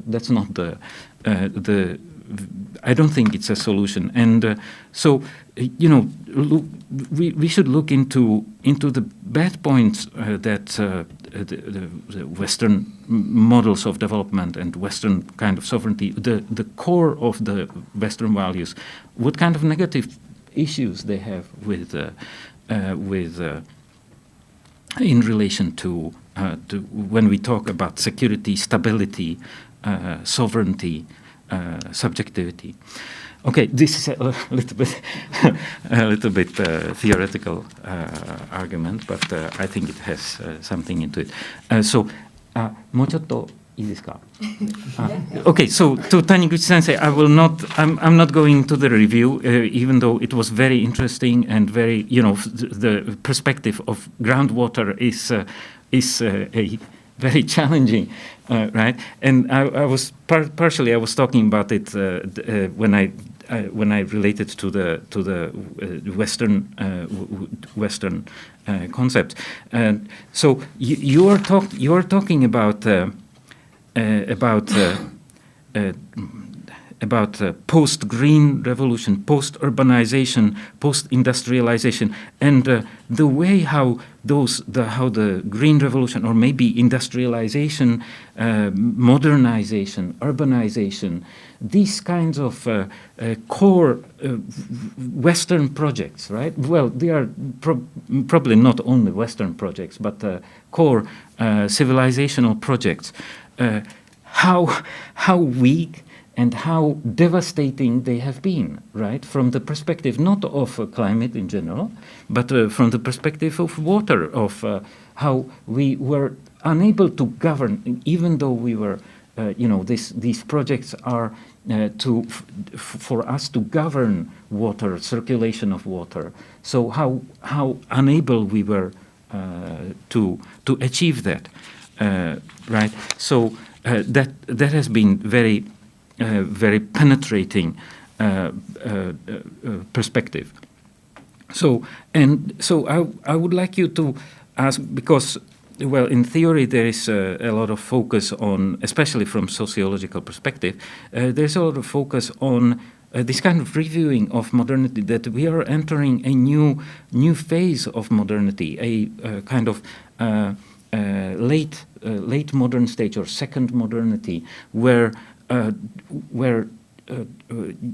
are not only unable to govern the nature, but the patterns, social patterns that we built ourselves to govern ourselves, are falling back on us. You can see it, for example, in climate change perspective, where we tried to develop our society burning carbon, and carbon is starting to devastate our own prosperity, our own societies.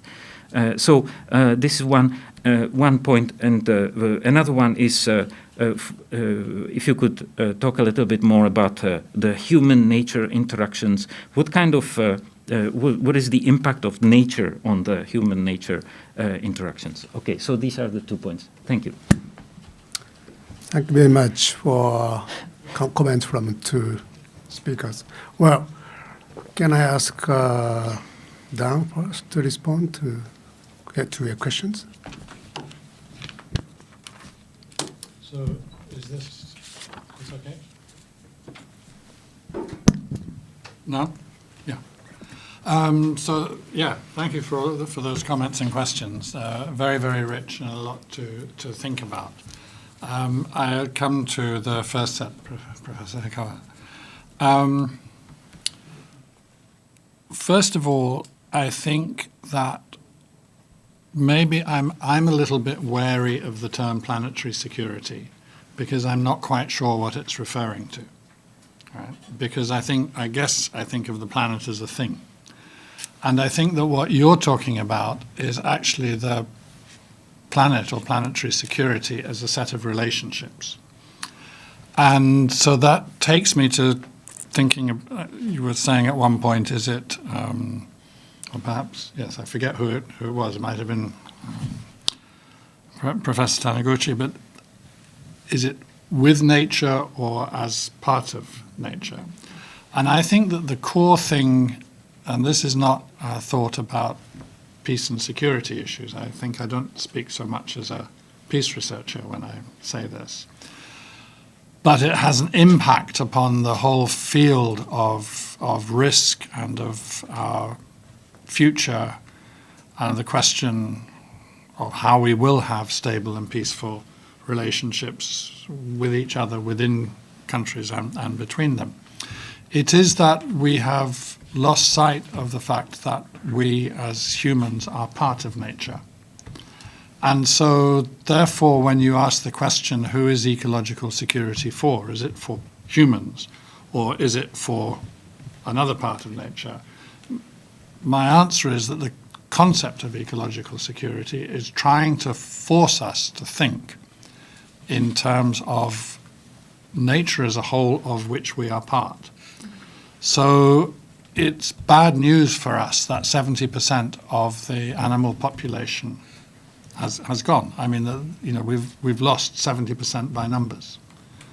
It's bad news for us that there's what some researchers refer to as an insect holocaust is going on. It's not just bad news for the animals, it's bad news for us. Now, whether if the bad news for us was really terminal, that would be good or bad for the animals, I don't know. My field of knowledge is just not enough to answer that question. I've been very struck by thoughts expressed in different parts of the environmental literature, the thinking that led to the idea of Gaia as the essence of the planet. That if there's an environmental crisis, and if humanity leaves in some way or another, Gaia survives, Gaia continues. But I'm not sure how I make policy and contribution to current debates out of that thought. But what I do think is really fundamental is just going back to that notion. We cannot have human society except one that is embedded in nature. And so when people are trying to understand, well, what are the links then between environmental crisis and national security crisis, that the first of the three lines of thinking, the answer is that if the foundations of our social life, of our collective life, are being destabilized and are falling apart, then it's hardly surprising if stuff starts to go wrong. We try to adapt. People trying to adapt to the impact of climate change in different places have, for example, migrated. They've moved from one part of the countryside to another. They've moved from the countryside to the town. They've sometimes tried to cross a national border. They've moved their herds into areas where there's more water available, and they've had clashes with farmers. Sometimes they've migrated much longer distances.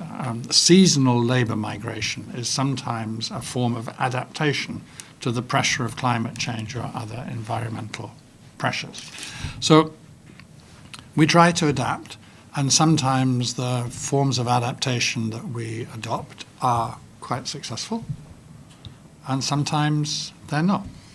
And sometimes when they're not, then that moves into dispute and grievance, and then with a kind of, opportunistic political leader of a kind that a colleague of mine in Norway once described as conflict entrepreneurs, then you get a shift into violent conflict and maybe into open armed conflict.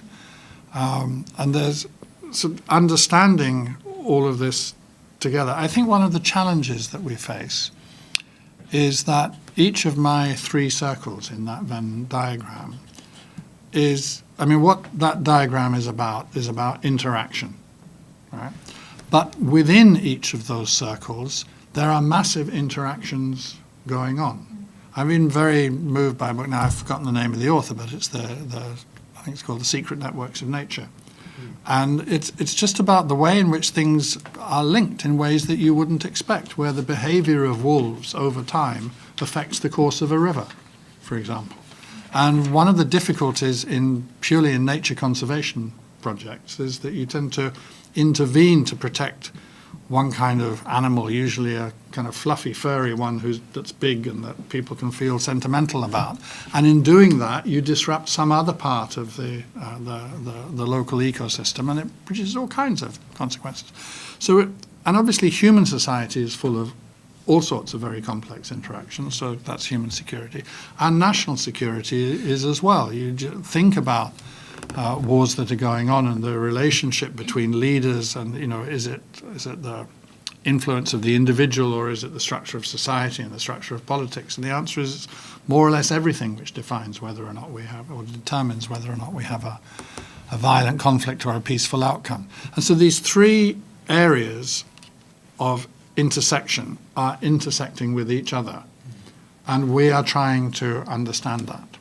And this is something which is unprecedented in human history by definition, because it's really only since about 1950 that what was already, there was a lot of environmental damage happening, but since 1950 there's been what environmental scientists refer to quite often as the Great Acceleration. And that's why it's a convenient point for dating the start of the Anthropocene. It's the beginning of the plastics age, and the beginning of production of billions of tons of plastics, most of which are still in existence and are polluting. It's the beginning of the nuclear age. It's the period, human population passed 1 billion at the beginning of the 19th century, 2 billion at the beginning of the 20th century, 3 billion around 1950, and after that, the growth really accelerates. And the growth in the exploitation of natural resources, for the first time, increased faster than the increase in human population. So, as a result of our impact on nature, and thus our impact on us, we are facing new problems. I will leave Professor Taniguchi to comment on your question or your challenge of is too much capitalism the problem, and just say that I think that regulation is part of the answer. And just for one example, when I was a child, I thought all the main buildings in London were black. I thought that's how they were naturally. It was only about 10 years after I had first started to register that thought that the Clean Air Act in the UK had been in existence for long enough that the air was now clean enough that the government or local government maybe in London decided to start cleaning the buildings. And it turns out that St. Paul's Cathedral is white. I didn't know that. I thought it was black. That's what I saw. I saw a black building. The House of Commons, the House of Parliament, turned out to be a kind of yellowish colour. I thought they were black as well. I thought they were all black. So regulation can work, even while capitalism is running. And I think that's the key thing, is saying, look, it's fine. We want to trade. We don't mind there being rich people around. But you're not allowed to destroy stuff which is really important to us, like nature. Stop it. We need that regulation. I guess there's an argument to be had about the relationship between the economic system and that, but I think that with enough will it can be managed.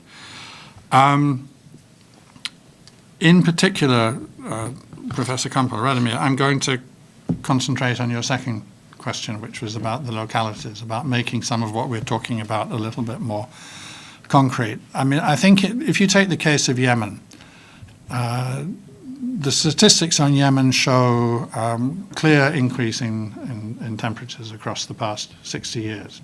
But the most important thing is net extraction of water reserves all the time, all through that period.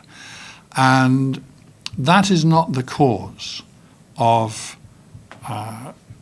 either the current warfare in Yemen or previous rounds of political crisis, coups, instability, unification, disunification, and so on. Really, Yemen never really recovered from, it never found a clear and stable form of governance after the decolonization of the southern part.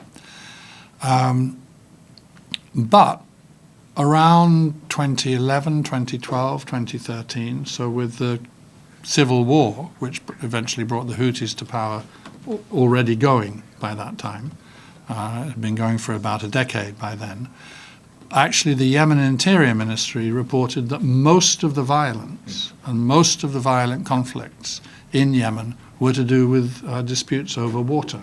and particularly over land and therefore access to water.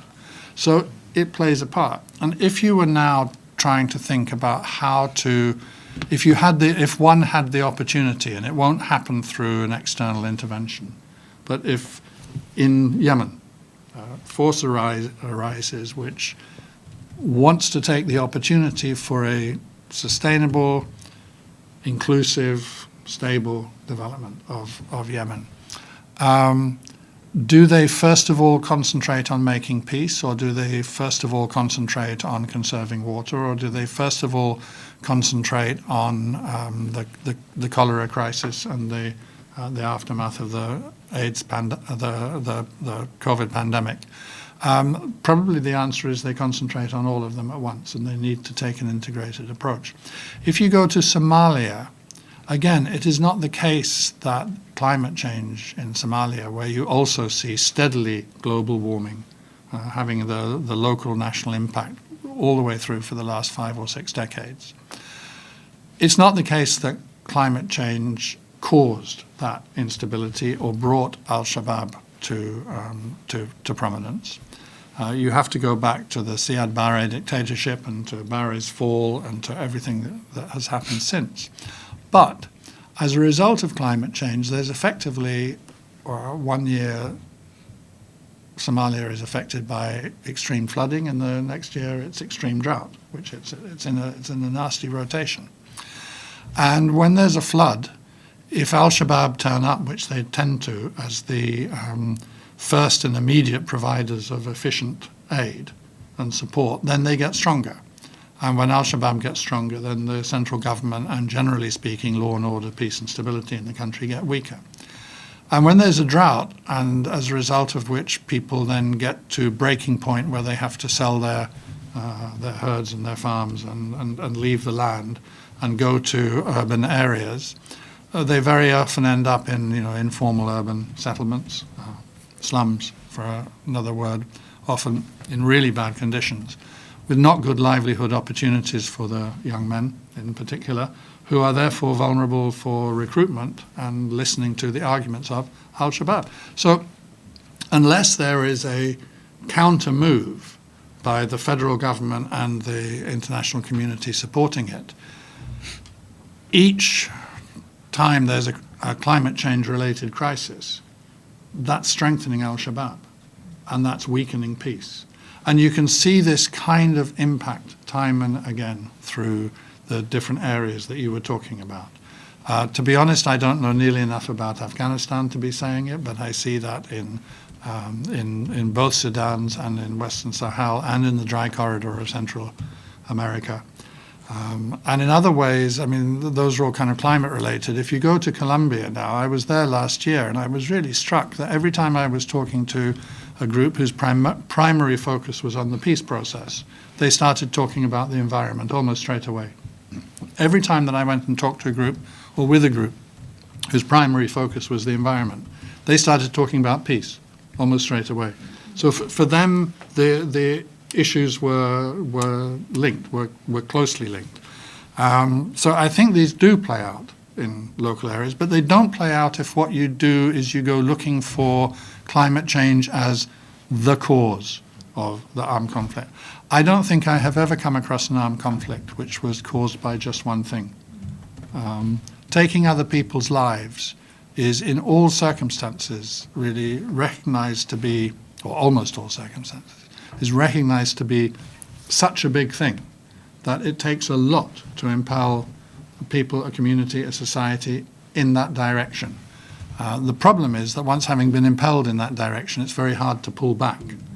Right? And that's why wars go on for a long time and peace processes can be so unstable. But to begin with, you need the sort of the weakness or the problems in your current condition, expectation in some sort of way that joining violent conflict could improve your condition, even if only at a personal level. I mean, very often the thing which one is talking about is the pool of recruits. Why is it that people are joining up? And it is because, well, in some sort of way, they get more respect and more dignity out of joining up and fighting than they do out of living their ordinary lives. I mean, there are many other cases as well of kind of people being forced to fight in the most vicious and cruel kinds of ways. But nonetheless, that's also a factor. And you need the leader, and you need grievance that can be exploited and so on. So there's never just one thing. But, I mean, again, another one of our kind of cliched headlines is that nature does not tell you the whole story. But if you leave nature out, you are not telling the whole story. So then, can I answer to his question about nation-state issues? I was hoping I'd have taken long enough on the other ones that I didn't have to answer that one. I guess I deal very much with, or I try to deal with, the world as it is. And it is organized in sovereign states.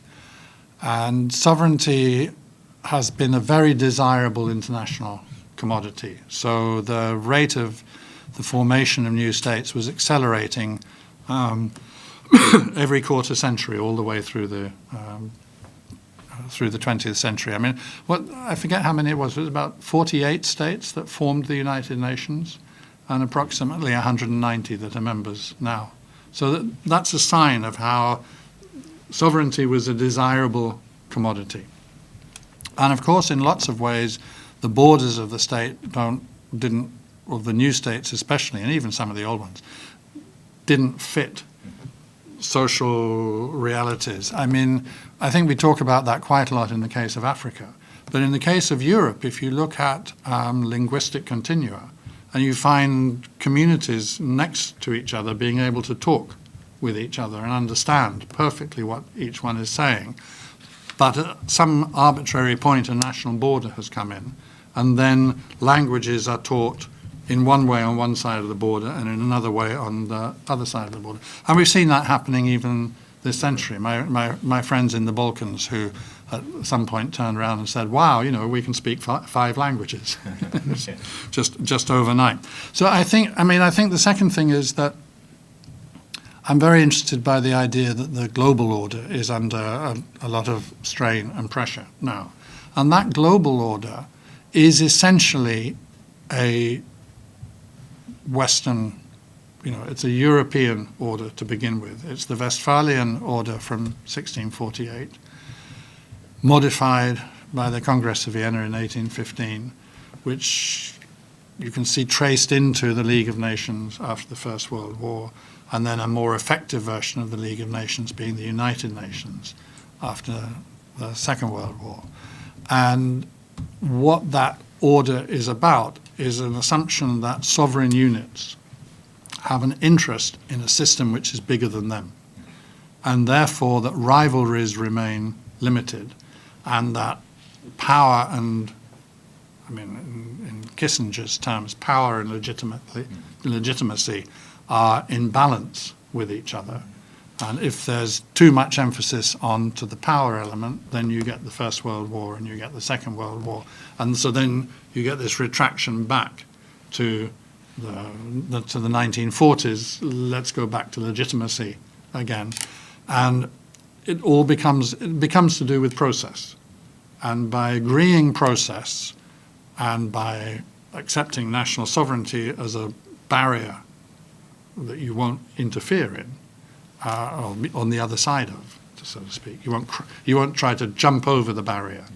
Then you make national sovereignty into something of a kind of an icon, and you say that the intrusion into national sovereignty, the invasion of sovereign space, is itself an international crime. That's an important protection for people who are living there, but there are a whole lot of other assumptions that go along with it about state agency, which I think are probably not so comprehensively viable. And at the same time, I think that the big and powerful players in that system will always be, to some degree, challenging it if they don't feel that they're in balance. There's another thought in there which I noted down and I've lost for a second. Maybe I'll come back to it in a moment. So Taniguchi-sensei, please. Okay, thank you. Thank you so much for the nice comment. And I try to, reply one by one.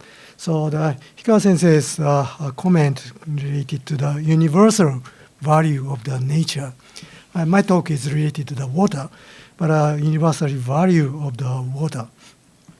So I think that's not only individual value, but her comment is more universal value for anybody. And that's remind me that the new Water Act in Japan went to go through the Parliament 2014, and that new act include the publicness of the water. So what the meaning of the publicness? In my talk, the private water, public water concept I taught, but that is the kind of the management or governance issue. But I think her comment is more basic, the value, universal value. As human being, we need water to survive, right? So what kind of the universal value of nature we have? And then at that time that the Water New Act went through the Parliament 2014, we had an argument about privatization of the water business. That now we are facing the decrease of population, and now it's difficult to maintain the water facility for that kind of a shrinking society. What is a sustainable way for the water the management? Then some group try to introduce the privatization of the water business. So this come to the that's a capitalism issue. Too much the privatize cause the decrease of the probably universal value of the water, and then that the universal value of the water probably also related to the trade-off issue. As I mentioned, the trade-off and synergy, but of course, the universal value of the nature is not be trade-off. Even there are trade-off between other issues. We should maintain the universal value of the nature of water, right? So that's a different, framing we need. That's my, reply to Hikawa sensei's comment. And to Campbell-san's comment, that's very tough comment to me. The post-westernized society and too much capitalism, and I try to explain the 2 or 3 example. So in the case of the the post-Western society, the framing, I show that the IPBES the value assessment that is published last year, and first author of the Unai Pascal visit to our institute just after the published of the IPBES value assessment, and he said this the first version of the IPBES value assessment tried to cover all type of the value, including ecosystem service and also the concept of the living as or with or in or that kind of way. But that is based on Western society value, he said. So for next revised value assessment, they want to include different type of the value from the Eastern society or from Japan. So we request to propose that kind of the value to the next version. And this is not answer to your comment, but this is one way to say that. And also how to govern the nature.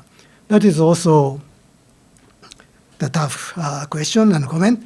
And I want to share one example. That's New Zealand government. You may know that New Zealand government decided to give the right to the river itself in a Maori region, indigenous area.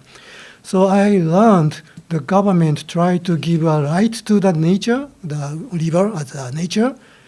That's that's a non-human right?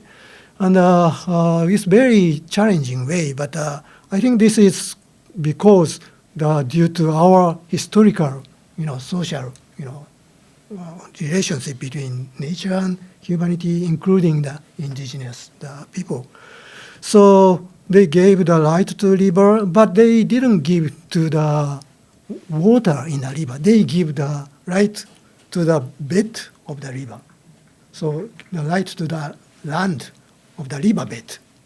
And the three people from the committee represent the river to sue the other issue, other sector. So that is, I think, the one of the very challenging way to living with nature or living as nature.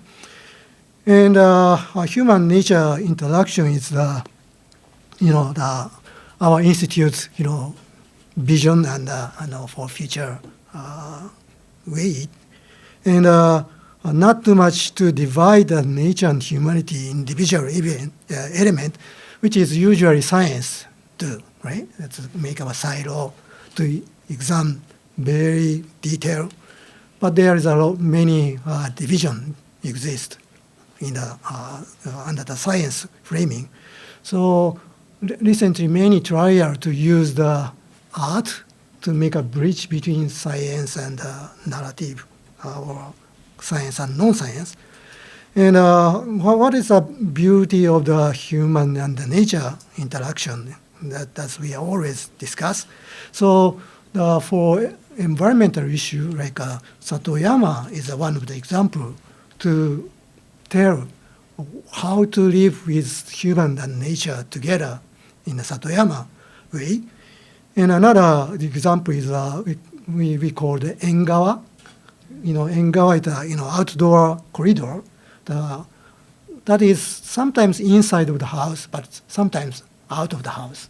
Sometimes outside of the house, in a garden, but sometimes inside of the garden. So that kind of corridor is a part of our culture, and also maybe to tell new value of the nature-human interaction.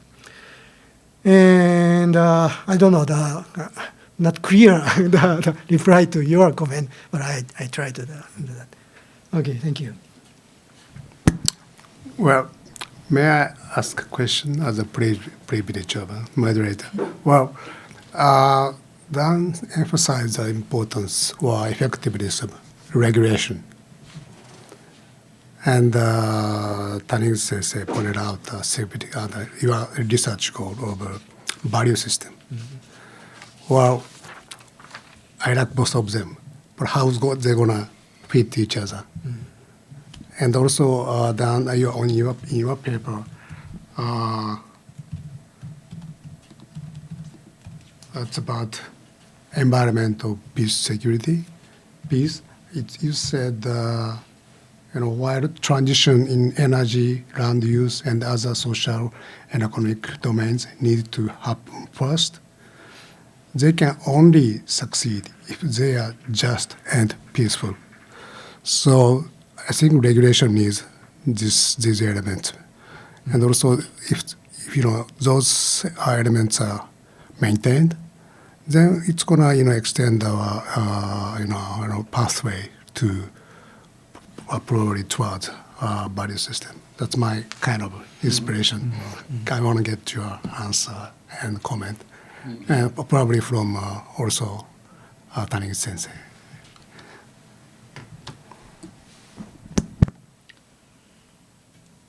So, in a report that SIPRI published in 2022, Environment of Peace, we make this quite strong argument that, yes, indeed, we agree with those people who, talking about the green transition, have insisted it must be a just transition. But we said it also needs to be a peaceful transition, and we kind of want to insist on the word peaceful being there, because there is a considerable risk, and experience has shown this risk, that different measures, both to mitigate global warming, to mitigate climate change by reducing greenhouse gas emissions, and measures to adapt to the effect of climate change, can go wrong.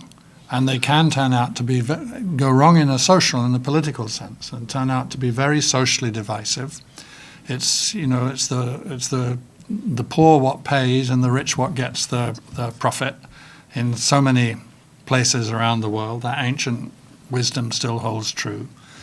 There has never been an economic transition or transformation on the scale and speed which is required in order to get greenhouse gas emissions reduced on a scale to meet any of our targets, any of the targets that have been agreed. Just like the security challenges are unprecedented, the task of what is called the green transition is also unprecedented, and it needs to be. Right? But never has a transformation on any really major scale of society and economy been carried out without there being losers as well as winners. And if some of those who lose or see that they're going to end up on the losing side are rich and powerful and well connected, then they will fight back. Some of that fighting back may be through the media and opinion and so on. And we live in a world of disinformation, and where in fact some of the green arguments or the arguments for the green transition are beginning to lose ground in various places. But some of that fighting back in some areas might well be not just with words and with arguments and with persuasion and propaganda, it might be also with weapons and with violence.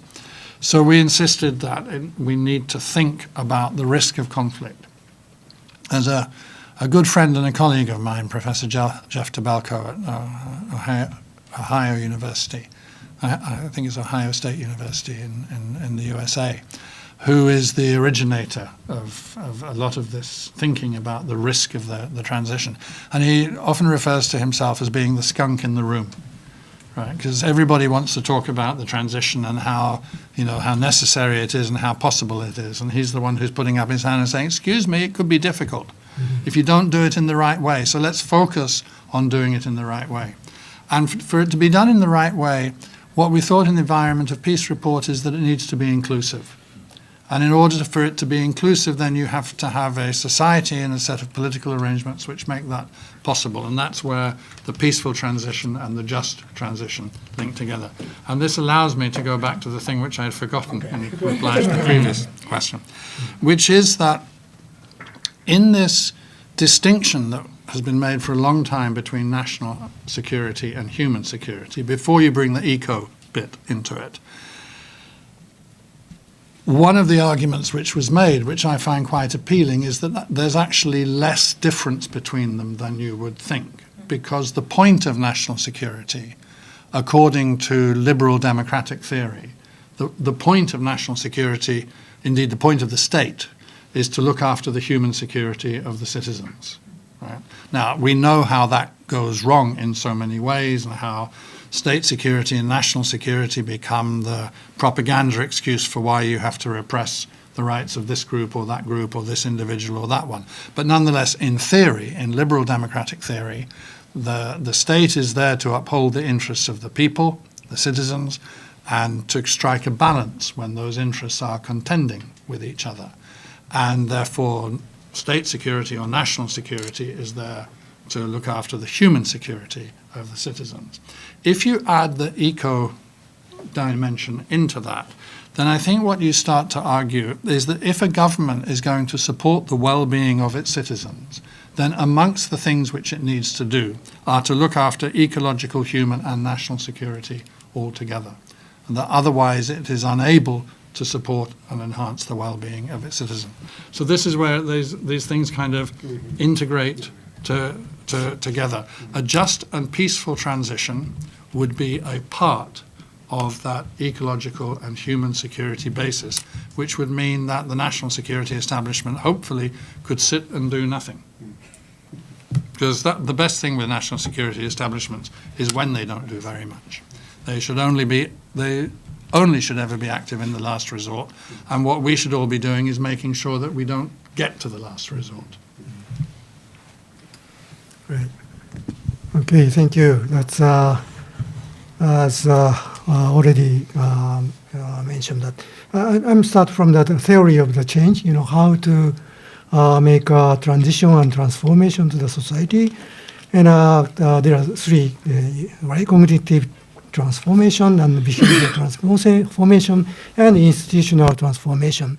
And I think regulation is a part of the institutional transformation or transition transformation, because regulation is a part of the system which is a visible and a collective way, right?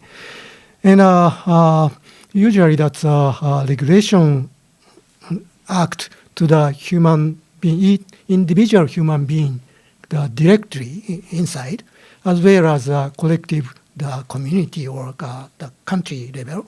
So that's it's very one way from the visible system to the invisible individual or collective the group.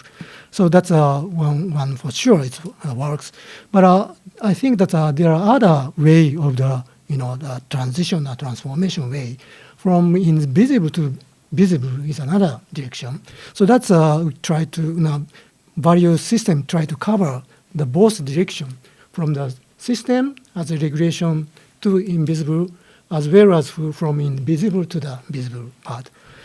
And another point is today's discussion is security, and I always feel as an environmental scientist, both risk and benefit. If talk about the security, it's likely to talk about the risk, but of course we have to remain the benefit, right? So in the case of the earthquake or volcano in Japan, we are now in the ring of fire countries. We have a big risk as the earthquake and the tsunami or volcano eruption, but also we have a benefit from as the hot spur or the other benefit, right? So how to frame that the both risk and the benefit in terms of the the security, and the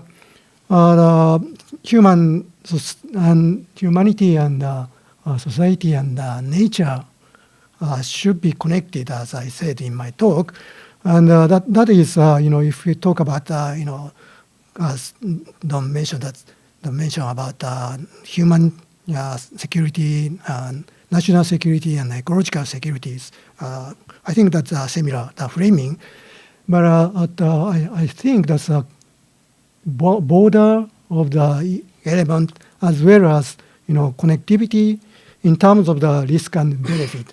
That is we have to put all issue in a different area. That's important, I think. So that may not answer to your question or comment, but now I'm thinking to that way. Thank you very much. Time is running. Well, online participants, if you have any question, please place your questions on the chat, please. Is there one? Yes, there is one question written by Hamdi Hassan, who I think he can later turn into. So I'll read it up, and if he wants to continue, so he can jump in. Thank you for the insightful. It's very small, so it's hard to see. Thank you for this insightful session. I would like to comment on Professor Smith's excellent presentation. I appreciate the evolution of security studies towards a more comprehensive and interconnected approach, where traditional and non-traditional security aspects are linked together. However, what seems to be lacking are global responses. It is no longer solely the responsibility of individual states. Global risks need global responses. Given the anarchic nature of the world order, the future appears bleak. So Hamdi, he's one member of our group. So Hamdi, if you would like to clarify. Hello, can you hear me? Yes. Mm-hmm. Hi. Thank you very much. It's very insightful and relevant to our concern in RC 44 and RC 52 also. We keep describing the problem that facing our global security, and I think there is now a kind of agreement about the traditional and non-traditional approaches in security. So we are not anymore in debate about what comes first. That yes, I'm in favor of what Professor Smith given us, the one security space. This is a very intelligent and nice formative concept of security. However, what is important to us is to ascribe what is the prescription for the solution. How can we go ahead? Now there's more escalation, there's more threats than ever, as you mentioned. But the problem, it is not only the state responsibility, even if it is middle or small or great power. We can see that the United States destroying the international system, which she built after the World War II by its own hand. So I think what is lacking for us in defining the new agenda for security studies is looking for the prospect of responses. How can we respond to these rising threats and risk all over the world? You cannot stop even a single war in Sudan. I know that is very, very damaging, not only to the people, by any means. If you take any conception of security, it is very damaging. If you look at the war in Gaza, for example, it is not only killing the people, you are killing the environment also. And we are watching. We cannot stop this genocide, as you mentioned. So how can we respond to this new challenge? Because the response became itself a challenge. Thank you very much.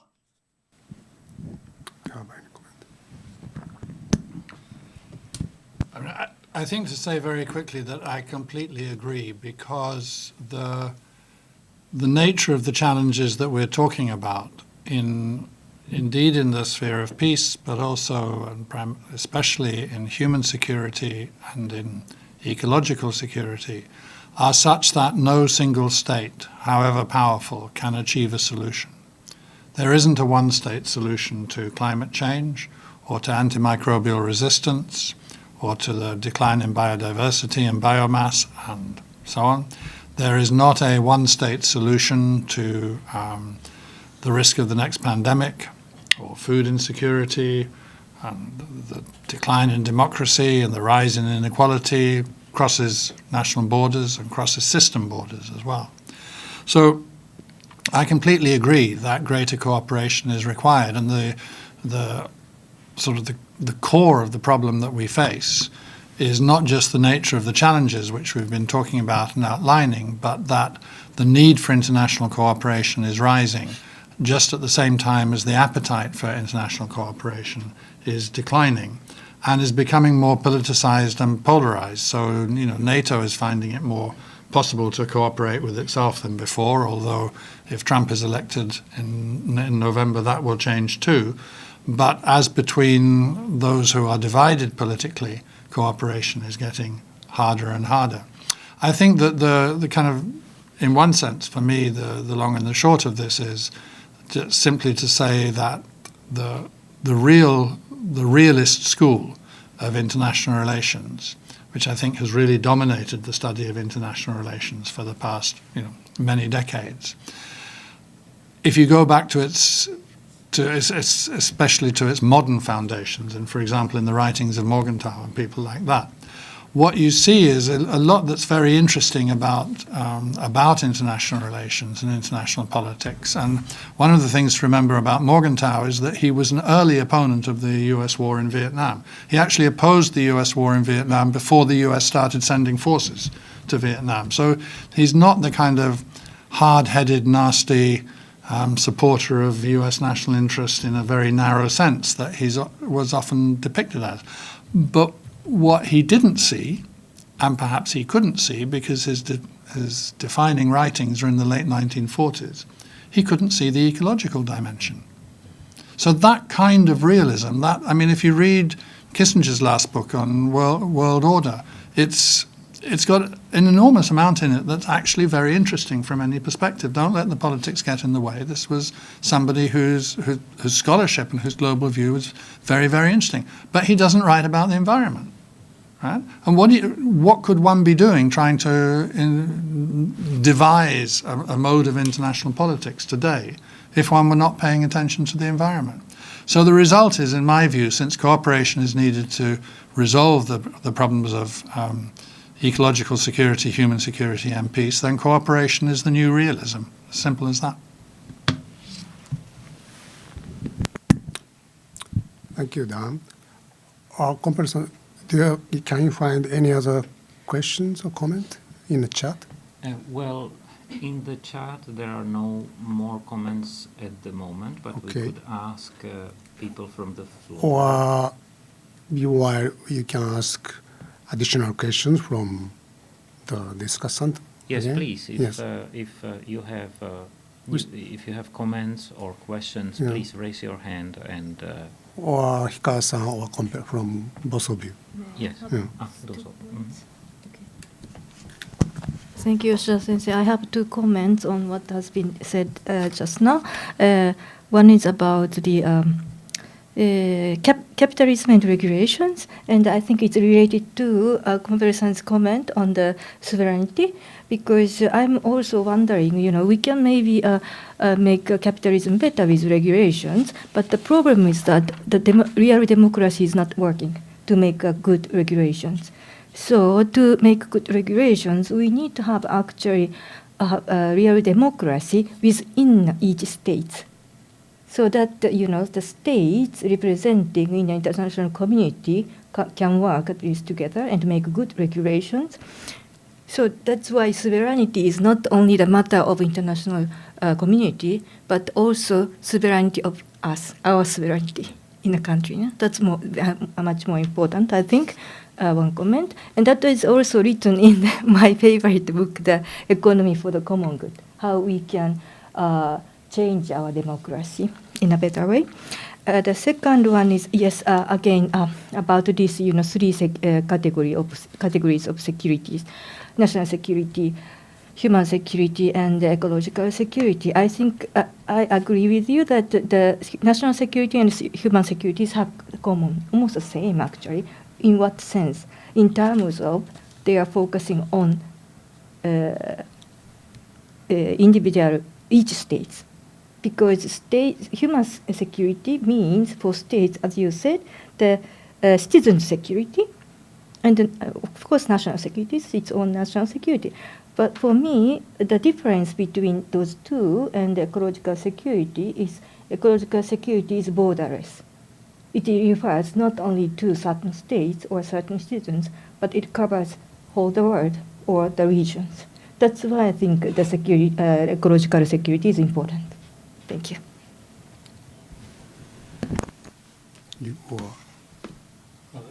That's it. Just a comment. Sorry. Okay.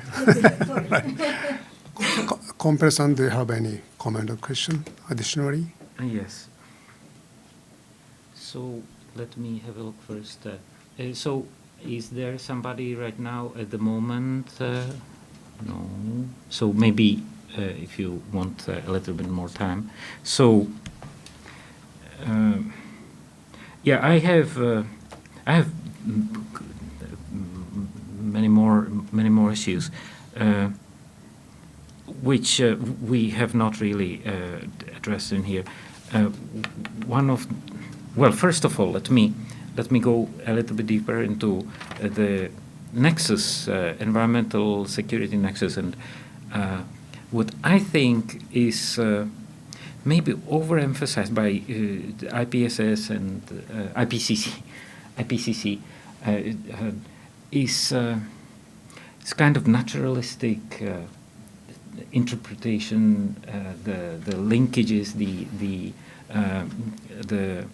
kind of environmental determinism, right? And our society is not built in that way. We can, I mean, our societies can deal with many things. They can live in environments which are very unfriendly environments, right? They can live on the very close to the northern pole, right? They can live in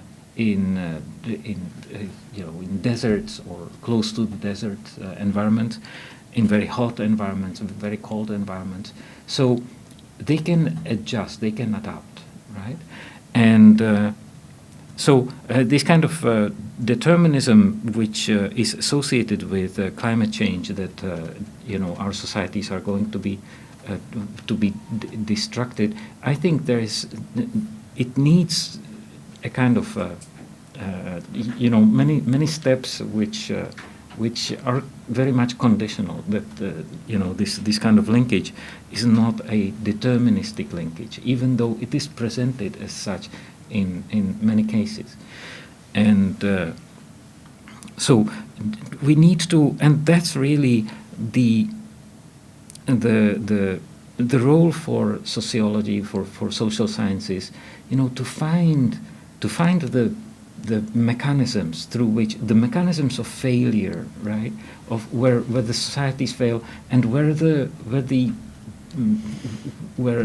environment, because the environment does not need to be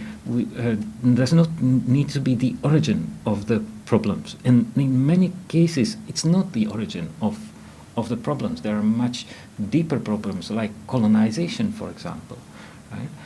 So which starts with the borders, right, which Taniguchi Sensei showed, right, with the borders and with the conflicts which are formed by different kinds of borders, not only physical borders, but also within the society's ethnic borders, religious borders. So define them and define their relationship to the environmental change, right? And this is also related to the concept of resilience, which we have not really touched upon very much. But this is a little bit my own personal perspective, because what you see in Japan is a society is very resilient society, and from the period of Edo, right, when it was not necessarily touched by the European kind of modernity, but the society could withstand many pressures, right, many kind of disasters, many typhoons, or this Japanese society is very, in a way, it's an example. If you look at the weather map of typhoons, so there are only 2 locations in the world, which are 3 locations. One is the area of Burma, Myanmar, and the surrounding region, Bangladesh.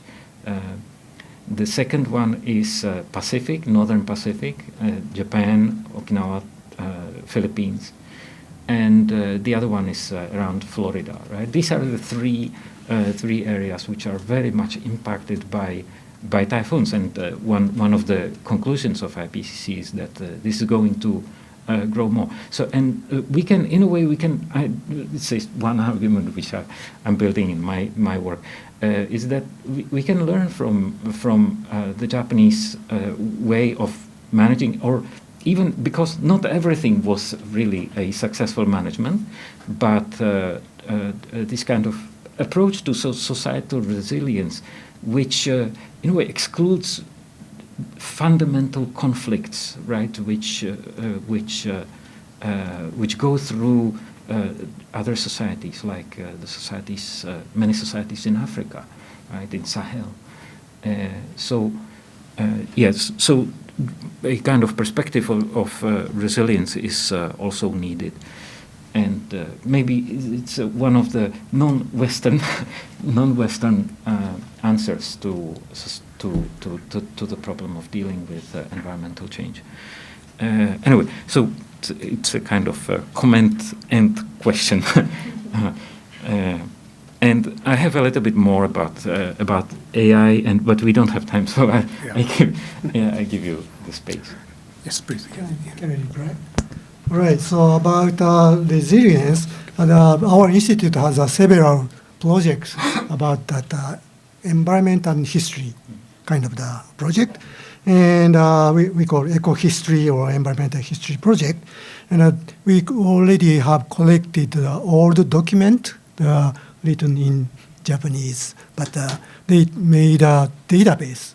And what kind of the not only the natural disaster, but also social risk happened in ancient time. And they have a big database. And we try to compare with the written document with natural science evidence, like treating the data to tell how much the precipitation change means how much flooding occurred in that kind of area. So natural disaster with the social, transition part. And so that kind of, comparison done. And last week we invite the researcher from the European country, including the Mac Planck and also other university. And they also try to make a database in European country to collect the written document and more scientific data.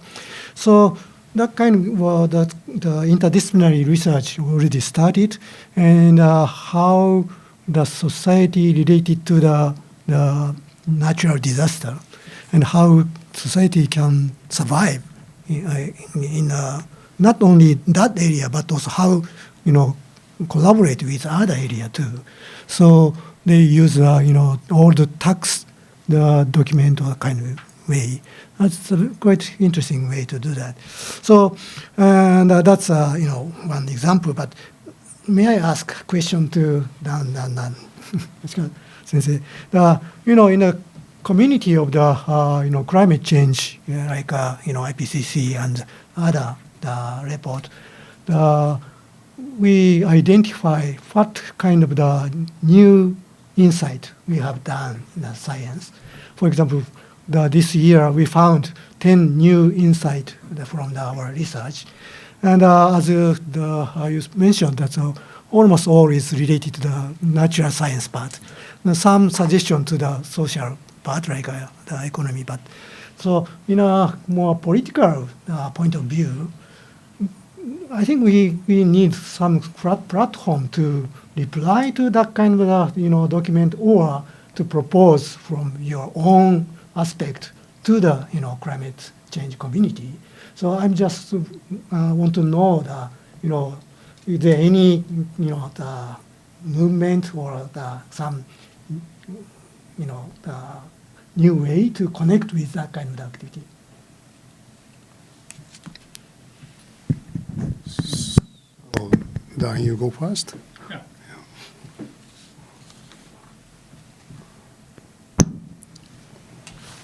I do think, in answer to your question, that amongst a lot of the climate change community, people who have been specializing and focusing on it and trying to get a hearing for the arguments about and the science about global warming and climate change and its impact, and how important it is to start to actually move towards achieving some of the targets. At the moment we're slipping away from them. For the first time, the idea that it would be a good thing to reduce, seriously reduce use of fossil fuels started to get aired at the last climate summit. And I feel that community, which has been pressing so hard for that, has actually been, to my mind, a little bit surprisingly resistant to the idea that there is a peace and security dimension here as well. And I think various arguments get used, that this is securitizing the climate question. To which my response is, it's not us or it's not me who's securitizing it. It is, in any case, an issue of peace and security for the reasons that we have just been talking about.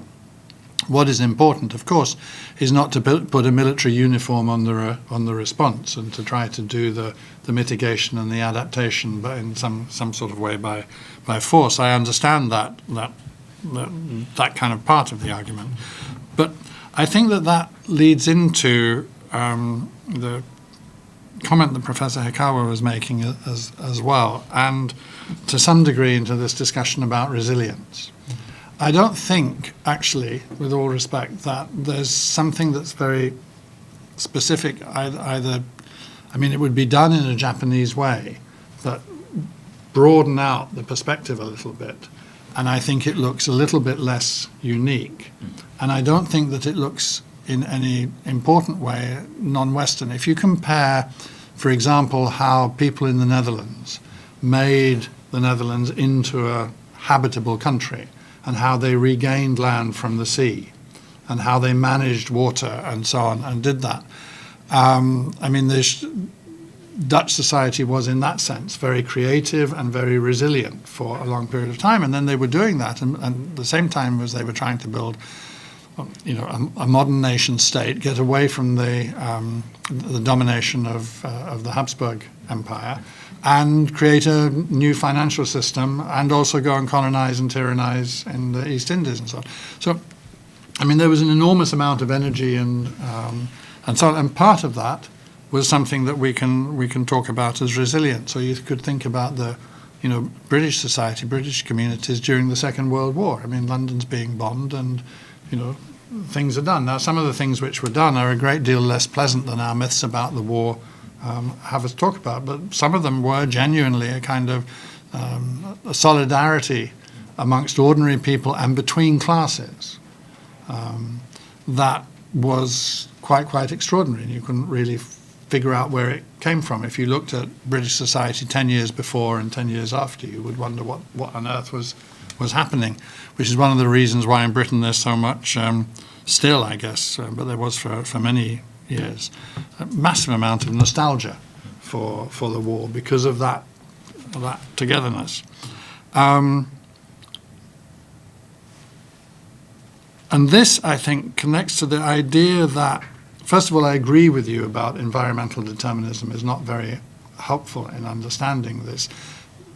Environmental determinism, I mean, the natural environment sets some of the terms within which then you get the human factor coming in with different leaders, different social structures, different faith systems, different challenges being faced, which, as you said, allows populations to live in what I, having brought up in a temperate climate, would think were extraordinarily unfriendly and in hostile environments, and yet being able to do that.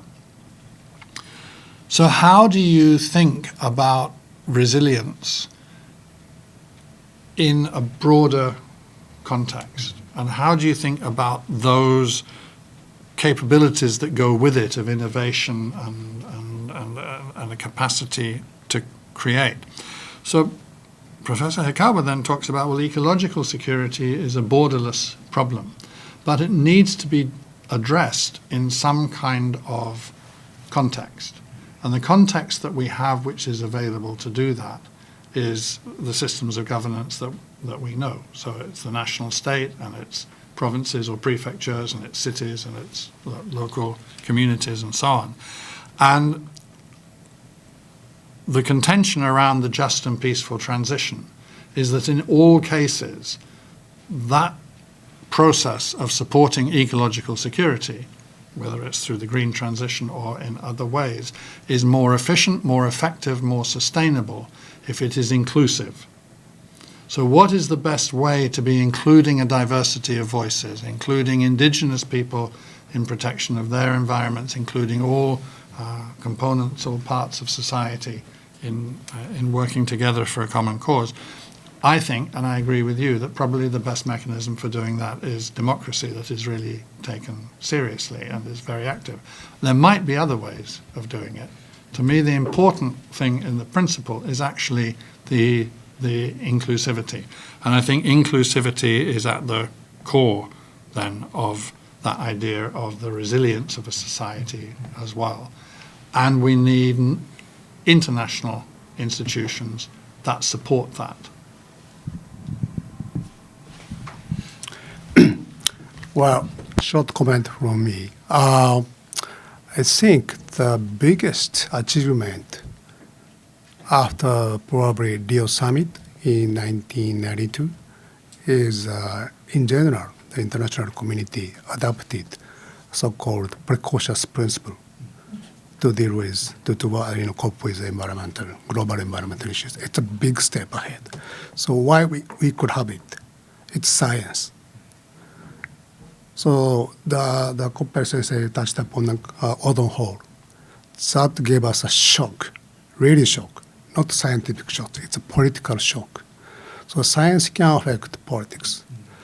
So the one point we need to think about politics is politics should follow science if it is based on a sound data, evidence. So science, the responsibility of science is very, very strong and heavy. It cannot be free of politics. So each science has its own political bias or some interest, whatever. But data or evidence can be objective. So it can be perceived to the shared among many political parties or political factions. So science is very important. So another point is how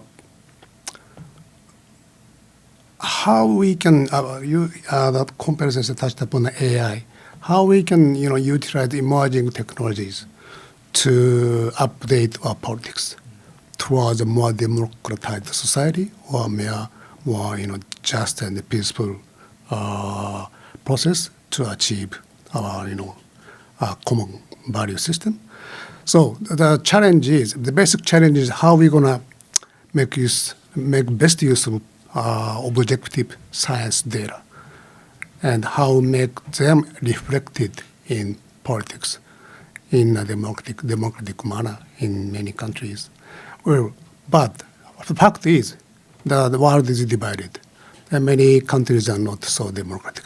And also in the democratic side, we have many problems. So as the Hikawa pointed out, we need revitalization of democracy. So challenges are a lot, but the basic, very, very basics is science. Collaboration between science and politics in a new way is a very, very, it's a vital point to start with. That's my understanding and comment. Well, it's a time, and may I please you one final question to you? I put the comment from, quotation from Kissinger's book, 1957. Can you show up that chat from me?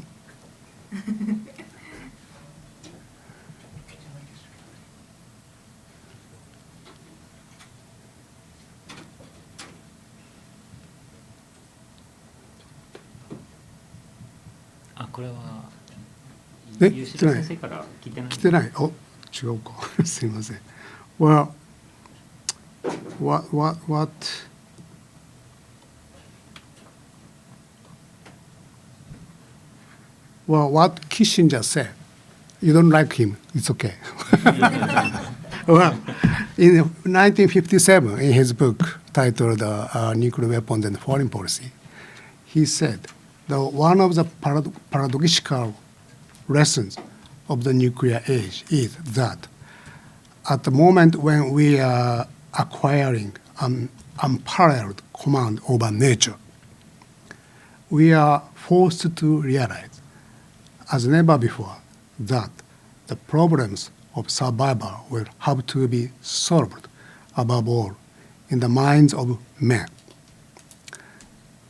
In this task, the fate of the mammoth and the dinosaur may serve as a warning that brute strength does not always supply the mechanisms in the struggle for survival.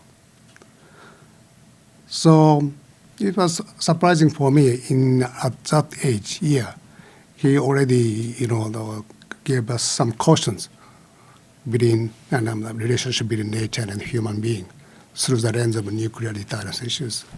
So could I have a comment? Yes. No, I mean, as I said when I commented on Kissinger's book World Order, which is written about 60 years after, I mean, he was a really interesting scholar, and he had a really interesting view about everything. But there's a kind of a bigger thing there, two things. One is that the debate, or the debates, plural, about nuclear weapons and nuclear strategy, which started from the late 1940s, especially with Bernard Brody's book, Strategy in the Missile Age, and go through until well into the 1980s and towards the end of the Cold War. Those were very, very rich debates, and you can find in people with whom you would kind of strongly disagree because they argue for the retention of nuclear weapons, and they're arguing and discussing about what is the best way to organize the thinking and the strategy, the doctrine and the forces. But you can find in there sometimes a subtlety of thinking and of thinking about risk and of what the risks that were entailed were. And it's just that the world as they understood it was so bleak that there was no alternative, they thought. People like Kissinger and Albert Wohlstetter and others, James Schlesinger, who also, like Kissinger, took high office in the U.S. government. I mean, they believed there wasn't really an alternative to trying to handle those risks while handling them with nuclear weapons. The problem was that they then kind of oversaw and sort of, in some senses, legitimated a system in which it just went haywire. I mean, nuclear warheads were being put on everything and deployed in everything. And as Daniel Ellsberg's last book showed, The Doomsday Machine, I mean, individual American pilots were carrying nuclear weapons on planes and had authorization to use them if they thought the situation demanded it, which is incredible when you think back. So I think that's always been, and I think that there are aspects of that debate to which we should be returning now, because I hear a lot of very simplistic things being said about deterrence, which is basically, if we have more weapons, we'll have more deterrence. And that's the first thing you find out is not true when you look to those debates of the 1950s. But the second thing is this expression of command over nature. Right? And that either you have nature being absent or it being kind of put down and we command it, we're in control, we're humans, and it's hubris and it's tragic. And the tragedy of the commons and the tragedy of the environment is partly to do with that sort of, that just over-ambitious view about what and narrow, basically self-centered view about what the relationship is between humanity and the rest of nature. It's not even a relationship between humanity and nature. It's between humanity and the rest of nature. And if we don't understand that and don't therefore try to move into balance with the whole of which we are a part, then many disasters do wait for us down the road. Okay. Well, we are already, time is over. It was 12 minutes. So now it's time to close this session, unfortunately. But I really appreciate the specialists who gave us some great, wonderful presentations and replies to questions and comments. And thank you very much for to Discussants for due to all the four experts. We had wonderful discussions in session 1 for today's international symposium. Well, thank you very much. Thank you.